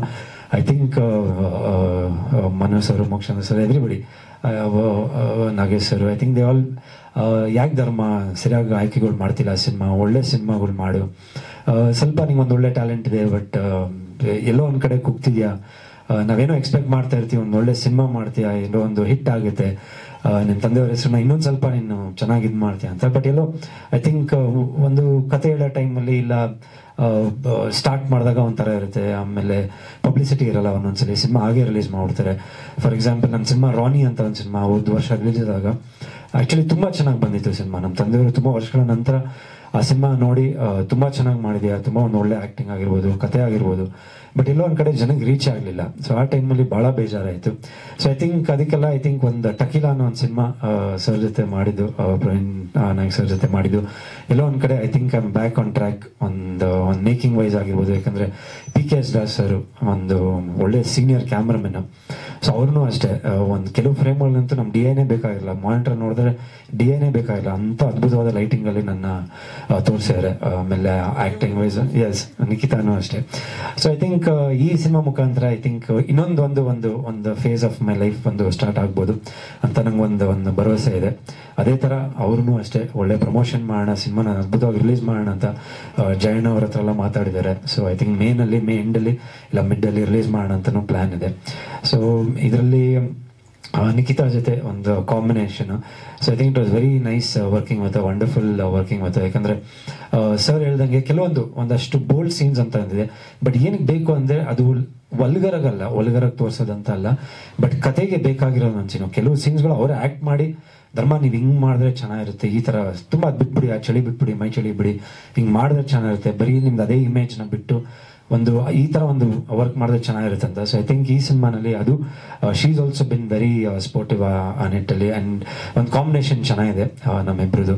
ಆಮೇಲೆ ಸರ್ ಹೇಳ್ದಂಗೆ ಅತಿ ಹೆಚ್ಚು ಏನಾದರೂ ಆದರೆ ಲೈಫಲ್ಲಿ, ಲೈಕ್ ಇವಾಗ I am a business men, ಸಿನಿಮಾನಲ್ಲಿ ಒಬ್ಬ ಒಳ್ಳೆ ಬಿಸ್ನೆಸ್ ಮೆನ್ನು ಸಿಕ್ಕಾಬಿಡ ದುಡ್ಡು ಮಾಡಿ ಜೀವನದಲ್ಲಿ ಏನೇನು ಆಗ್ಬೋದು, ಅನಾಹುತಗಳು ಆಗಬಹುದು, if you are not careful in life. ಮತ್ತು ಯಾವುದೋ ಒಂದು ಚಟಕ್ಕೆ ಇಲ್ಲ ಏನೋ ಒಂದು ಇದಕ್ಕೆ ಒಂದು ದುಡ್ಡು ಅಂತ ಮಾಡಿದಾಗ ಏನೇನು ಒಂದು ಆಗ್ಬೋದು if you not careful in life ಅನ್ನೋದು ಒಂದು ಚಿಕ್ಕ ಒಳ್ಳೆ ಬ್ಯೂಟಿಫುಲ್ ಮೆಸೇಜ್ ಇದೆ ಸಿನಿಮಾನಲ್ಲಿ. ಐ ಥಿಂಕ್ ಸರ್ ಹೇಳ್ದಂಗೆ ಸುಮ್ಮನೆ ಹೊಡಿ ಬಡಿ ಇಲ್ಲ ಒಂದು ಕಮರ್ಷಿಯಲ್ ಸಾಂಗ್ಸ್ ಈ ಥರ ಇಲ್ಲದೆ ಒಂದು ಒಳ್ಳೆ ಮೆಸೇಜ್ ಓರಿಯೆಂಟೆಡ್ ಸಬ್ಜೆಕ್ಟ್ ಅಂತಲೇ ಹೇಳ್ಬೋದು ಈ ಸಿನಿಮಾ. ಆಮೇಲೆ Renu sir music, I think Tequila title song ಆಗಿರ್ಬೋದು, ಆಮೇಲೆ ನಂದು ನಿಖಿತಾದ ಒಂದು ಕಾಂಬಿನೇಷನ್ ಲವ್ ಸಾಂಗ್ ಆಗಿರ್ಬೋದು, ಶರಣ್ ಸರ್ ಆಡೋದು ಒಂದು ಸಾಂಗ್. ಸೊ ಐ ಥಿಂಕ್ ಪ್ರತಿಯೊಂದನ್ನು ತುಂಬ ಸೂಕ್ಷ್ಮವಾಗಿ ಇಲ್ಲ ಒಂದು ಚೆನ್ನಾಗಿ ಮಾಡೋಣ ಮ್ಯೂಸಿಕಲಿ, ಯಾಕಂದರೆ ಮ್ಯೂಸಿಕಲಿ ಒಂದು ಇನ್ವಿಟೇಷನ್ ಸಿನಿಮಾಗೆ ಜನ ಬರೋದಕ್ಕೆ ಒಂದು ಇನ್ವಿಟೇಷನ್. ಸೊ ಐ ಥಿಂಕ್ ಅವರು ತುಂಬ ಎಫರ್ಟ್ ಹಾಕಿದ್ದಾರೆ ಈ ಸಿನಿಮಾಗೆ. ಆ್ಯಂಡ್ ನಾಗೇಂದ್ರ ಅರಸ್ ಅವರು ಐ ಥಿಂಕ್ ನನ್ನ ಅವರ ಒಂದು ಜರ್ನಿ ನವಗ್ರಹದಿಂದ ಶುರು ಆಗಿದ್ದು.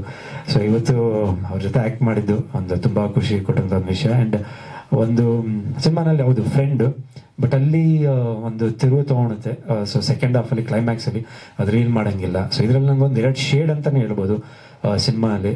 ಒಂದು ತುಂಬ ಆರಾಮಾಗೆ ಜೀವನ ನಡೆಸೋಂಥ ಹುಡುಗ, ಏನೇನಾಗುತ್ತೆ ಅವ್ನ ಲೈಫಲ್ಲಿ ಹೆಂಗೆ ಎಷ್ಟು ಚೆನ್ನಾಗಿರ್ತಾನೆ, ಬಟ್ ಯಾರು ಊಹೆ ಮಾಡದೇ ಇರೋಕ್ಕಾಗದಷ್ಟು ಒಂದು ಸಡನ್ನಾಗಿ ಒಂದು ಇನ್ಸಿಡೆಂಟ್ ಆದಾಗ ಏನೇನಾಗುತ್ತೆ ಅವನ ಲೈಫಲ್ಲಿ.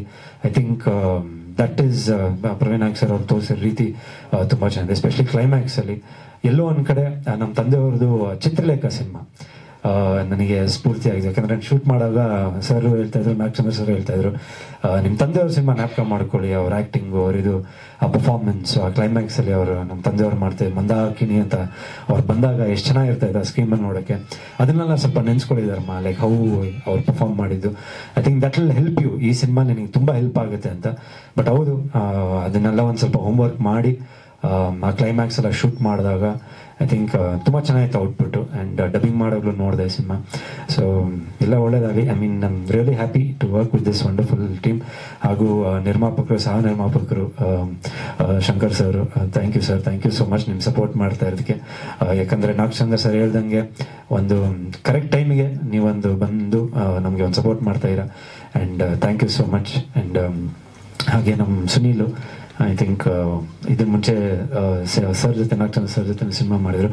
So good working with him. So thank you so much. And Tequila cinema ರಾಜ್ಯಾದ್ಯಂತ ತೆರೆ ಕಾಣ್ತಿದೆ ಅತಿ ಶೀಘ್ರದಲ್ಲೇ. So I need all your wishes, blessings, prayers. And ಒಂದೇನಂದರೆ ಎಲ್ಲೋ ಒಂದು ಕಡೆ ನಂದು ಒಂದು ಸಿನಿಮಾ ಏನಾದರೂ ಕೈ ಹಿಡಿಲಿಲ್ಲ ಆ ಟೈಮಲ್ಲೂ ತುಂಬ ನನಗೆ ಸಪೋರ್ಟ್ ಮಾಡಿಕೊಂಡು, ಇಲ್ಲ ಎಲ್ಲೋ ಒಂದು ಕಡೆ ನಿಂಗೆ ಆಗುತ್ತೆ, ಒಳ್ಳೇದಾಗುತ್ತೆ ಅಂತ ಸಪೋರ್ಟ್ ಮಾಡ್ತಾಯಿರ. ಸೊ ಇನ್ಮೇಲಿಂದ ಖಂಡಿತವಾಗ್ಲೂ ತುಂಬ ಸೂಕ್ಷ್ಮವಾಗಿ ಒಂದು ಸಿನಿಮಾನ ಚೂಸ್ ಮಾಡ್ತೀನಿ. ಆ್ಯಂಡ್ ಅದೇ ಮಾಡ್ತಾ ಇರೋದು, ಸ್ವಲ್ಪ ಸ್ಲೋ ಮಾಡಿದ್ದೀನಿ ಇವಾಗ, particularly ಕಥೆಯಲ್ಲಾಗಿರ್ಬೋದು.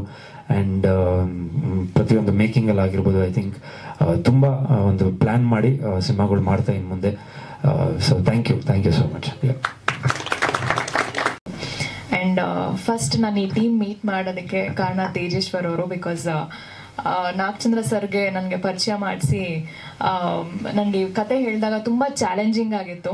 And as an associate ಅವರು ಈ ಸಿನಿಮಾದಲ್ಲಿ ಕೆಲಸ ಮಾಡಿದ್ದಾರೆ. ಇಲ್ಲ ಮೇಡಮ್ ನೀವು ಮಾಡ್ಬೋದು ಅನ್ನೋದು ಫಸ್ಟ್ ನನಗೆ ಈ ಸಿನಿಮಾಗೆ ಪರಿಚಯ, ಈ ಇಡೀ ಟೀಮ್ಗೆ ನನಗೆ ಪರಿಚಯ ಮಾಡಿಸೋದಕ್ಕೆ thank you so much. And ಈ ಕತೆ ಹೇಳಬೇಕಾದ್ರೆ ಸರ್ ಹೇಳ್ದಂಗೆ ಹಲವಾರು ಶೇಡ್ಸ್ ಇದೆ ಈ ಒಂದು ಪಾತ್ರಕ್ಕೆ. ಅವ್ರು ಹೇಳಿದ್ರು ಈ ಥರ ತುಂಬ ಚಾಲೆಂಜಿಂಗ್ ಆಗಿರುತ್ತೆ, ನಿನಗೆ ಮಾಡೋಕ್ಕಾಗತ್ತಾ ಅಂತ. 2 days ಟೈಮ್ ತೊಗೊಂಡು ಮತ್ತೆ ಸೆಕೆಂಡ್ ಮೀಟಿಂಗ್ ಬಂದು ಹೀಗೆ ಇರುತ್ತೆ ಅಂತ ಇನ್ ಡೀಟೇಲ್ ಆಗಿ ಎಕ್ಸ್ಪ್ಲೇನ್ ಮಾಡಿದ್ರು. ಅವತ್ತಿಂದ ಜರ್ನಿ ಶುರು ಆಗಿದ್ದು. ಐ ಥಿಂಕ್ ಅವ್ರು ಹೇಳಿದಾಗೆ I have tried my very best ಈ ಒಂದು ಪಾತ್ರ ನಿಭಾಯಿಸೋಕ್ಕೆ. And yes, and thank you so much. ಯಾಕಂದರೆ ಎಷ್ಟೊಂದು ದಿವಸ ಆಗಿತ್ತು ನಾವು ಈ ಸಿನಿಮಾ ಗ್ಯಾಪ್ ಆಗಿ. ಅವ್ರು ಹೇಳಿದ್ರು ಇಷ್ಟೊಂದು ಕಷ್ಟ ಇತ್ತು ಅಂತ. ಈ ಎಷ್ಟೋ ವಿಷಯ ಆ್ಯಕ್ಚುಲಿ ನಮಗೆ ಗೊತ್ತಿರಲಿಲ್ಲ. ಈಗ ಒಬ್ಬರು ಆರ್ಟಿಸ್ಟ್ ಯಾರೋ ಇದಾಗಿದ್ದು, ಸೊ ಈ ಒಂದು ಬ್ಯಾಕ್ಗ್ರೌಂಡ್ ವರ್ಕ್ನ ಗೊತ್ತಿಲ್ಲದ್ರೇ ನಮ್ಮ ಪ್ರೊಡ್ಯೂಸರ್ ನಿಭಾಯಿಸಿದ್ದಾರೆ. ಆ್ಯಂಡ್ ವರ್ಕಿಂಗ್ ವಿತ್ ಧರ್ಮ ಸರ್ ಅಂದರೆ ಇದೊಂದು ಅವ್ರ ವೆರಿ ಪೊಲೈಟ್ ಮನುಷ್ಯ ಅವರು. ಸಿನಿಮಾದಲ್ಲಿ ಕೆಲವೊಂದು ಅವ್ರು ಹೇಳಿದಾಗೆ ಆ ಒಂದು ಅರ್ಜ್ ಇರೋವಂಥ ಒಂದು ಸೀನ್ ಇರ್ಬೋದು, ಅದೆಲ್ಲನೂ ತುಂಬ ಅಂದರೆ ಬಿಕಾಸ್ ಒಬ್ಬರು ಕೋ ಆರ್ಟಿಸ್ಟ್ಗೆ ಆ ಕಂಫರ್ಟ್ ಝೋನ್ ಬರಬೇಕು. ಇಲ್ಲ ಅಂತಂದರೆ ನಮಗೂ ಇದೊಂದು ಹೊಸ ಪಾತ್ರ ನಾನು ಶುರು ಮಾಡಿದಾಗ ಆ ಒಂದು ಕಂಫರ್ಟ್ನೆಸ್ ಅವ್ರು ನನಗೆ ಕೊಟ್ಟು ಇಡೀ, ಆಮೇಲೆ ಸರ್ ಕೂಡ ತುಂಬ ನೀಟಾಗಿ ಎಕ್ಸ್ಪ್ಲೈನ್ ಮಾಡಿದ್ರು. ಇದು ಹಿಂಗೆ ಕಾಣಿಸಲ್ಲ, ಯಾಕಂದರೆ ಆ್ಯಸ್ ಅನ್ ಆರ್ಟಿಸ್ಟ್ ನಾನು ಬೆಳೆಯೋಳು, ಈ ಒಂದು ಪಾತ್ರ ಇದು ಹಿಂಗೆ ಮಾಡಿಬಿಟ್ರೆ ಹೇಗೆ ಅನಿಸುತ್ತೋ, ಮುಂದೆ ಜನ ಹೇಗೆ ನೋಡ್ತಾರೋ. ಯಾಕಂದರೆ ನಾಳೆ ಬಂದು ನನ್ನ ತಂದೆ ತಾಯಿ ಸಿನಿಮಾ ನೋಡಬೇಕಾಗತ್ತೆ, ಮಗಳು ಇಂಥ ರೋಲ್ ಮಾಡಿಬಿಡ್ಲಾ ಅಂತ ಅನಿಸ್ಬಾರ್ದು. ಸೊ ಆವಾಗ ಸರ್ ನನಗೆ ಇನ್ ಡೀಟೇಲ್ ಆಗಿ, ಟು ಬಿ ವೆರಿ ಫ್ರ್ಯಾಂಕ್, ಅವರು ಧರ್ಮ ಅವರು ಆ ಎಷ್ಟೋ ಸೀನ್ನ ಆ್ಯಕ್ಟ್ ಮಾಡಿ ತೋರಿಸಿದ್ದಾರೆ. Thank you sir. ಯಾಕಂದರೆ ಇವಾಗಿನ ಜನ್ರೇಷನ್ ನಾವು ನೋಡಿದಾಗ ಎಲ್ಲರೂ ಒಂದು ಮೋಲ್ಡ್ ಆಗಿರೋ ಒಂದು ಆರ್ಟಿಸ್ಟ್ನ ಹುಡ್ಕಕ್ಕೆ ಹೋಗ್ತಾರೆ. ಬಟ್ ಯಾರು ಹೇಗೆ ಇರಲಿ, ಸರ್ ಇನ್ಕ್ಲೂಡಿಂಗ್ ಅವ್ರು ನಾಗೇಂದ್ರ ಸರ್ ಹೇಳಿದಾಗೆ ಪ್ರತಿಯೊಂದು ಸೀನ್ ಅವ್ರು ಎಕ್ಸ್ಪ್ಲೇನ್ ಮಾಡಿ ಹೀಗೆ ಬೇಕು ಅಂತ ಹೇಳಿದ್ರು. ಅದು ನನಗೆ ಒಂದು ಇಡೀ ಈ ಒಂದು ಅಂದರೆ, ಯಾಕಂದರೆ ಎಲ್ಲರೂ ಸೀನಿಯರ್ಸೇ ಇರೋದು ಈ ಟೀಮಲ್ಲಿ, ನಾನು ಒಬ್ಳೆ ಹೊಸಬ್ಳು. ನನಗೆ ಭಯ ಇತ್ತು ಸ್ಟಾರ್ಟಿಂಗಲ್ಲಿ. ಎಲ್ಲ ಯಾಕಂದರೆ ಹಳೆಯದಾಗ ಕೇಳ್ತೀನಿ, ಎಲ್ಲೋ ಡೈರೆಕ್ಟರ್ಸ್ ಬೈದು ಬಿಡ್ತಾರೆ ಎಲ್ಲರ ಮುಂದೆ, ಹಿಂಗೆ ಅಂದ್ಬಿಡ್ತಾರೆ ಹಂಗೆ ಅಂದ್ಬಿಡ್ತಾರೆ ಅಂತ. ಬಟ್ ನಿಜವಾಗ್ಲೂ ಹೇಳ್ತೀನಿ, ಆ ಥರದ್ದು ಒಂದು ಅನ್ಕಂಫರ್ಟಬಲ್ ಫೀಲ್ ಆಗಲಿಲ್ಲ ಇಡೀ ಶೂಟಿಂಗ್ ಟೈಮಲ್ಲಿ. ಆಮೇಲೆ ಸಾಂಗ್ಸ್ ಬಗ್ಗೆ ಹೇಳಬೇಕಂದ್ರೆ ರೇಣು ಸರ್ಗೆ ಥ್ಯಾಂಕ್ ಯು. ಯಾಕಂದರೆ ಈ ಟಕೀಲಾ ಸಾಂಗ್ ಲಾಸ್ಟ್ ನಾವು ಶೂಟ್ ಮಾಡಬೇಕಾದ್ರೆ ಸರ್ರೇ ಜಾಸ್ತಿ ಮಿಂಚ್ತಾ ಇದ್ದಿದ್ದು ಇಡೀ ಸಾಂಗಲ್ಲಿ. ಎಸ್, ಡ್ರೆಸ್ ಕೂಡ ಮಿಂಚ್ತಾ ಇತ್ತು. ಇಲ್ಲ, ಅವ್ರ ವರ್ಕ್ ಕೂಡ ಹಾಗೆ ಮಾಡಿದ್ದಾರೆ. ಆ್ಯಂಡ್ ಆ ಪ್ರಮೋಷನಲ್ ಸಾಂಗ್ ನಾವು ಮಾಡಿದ್ದು ಮೊನ್ನೆ ಲಾಂಚ್ ಆಗಿದ್ದು.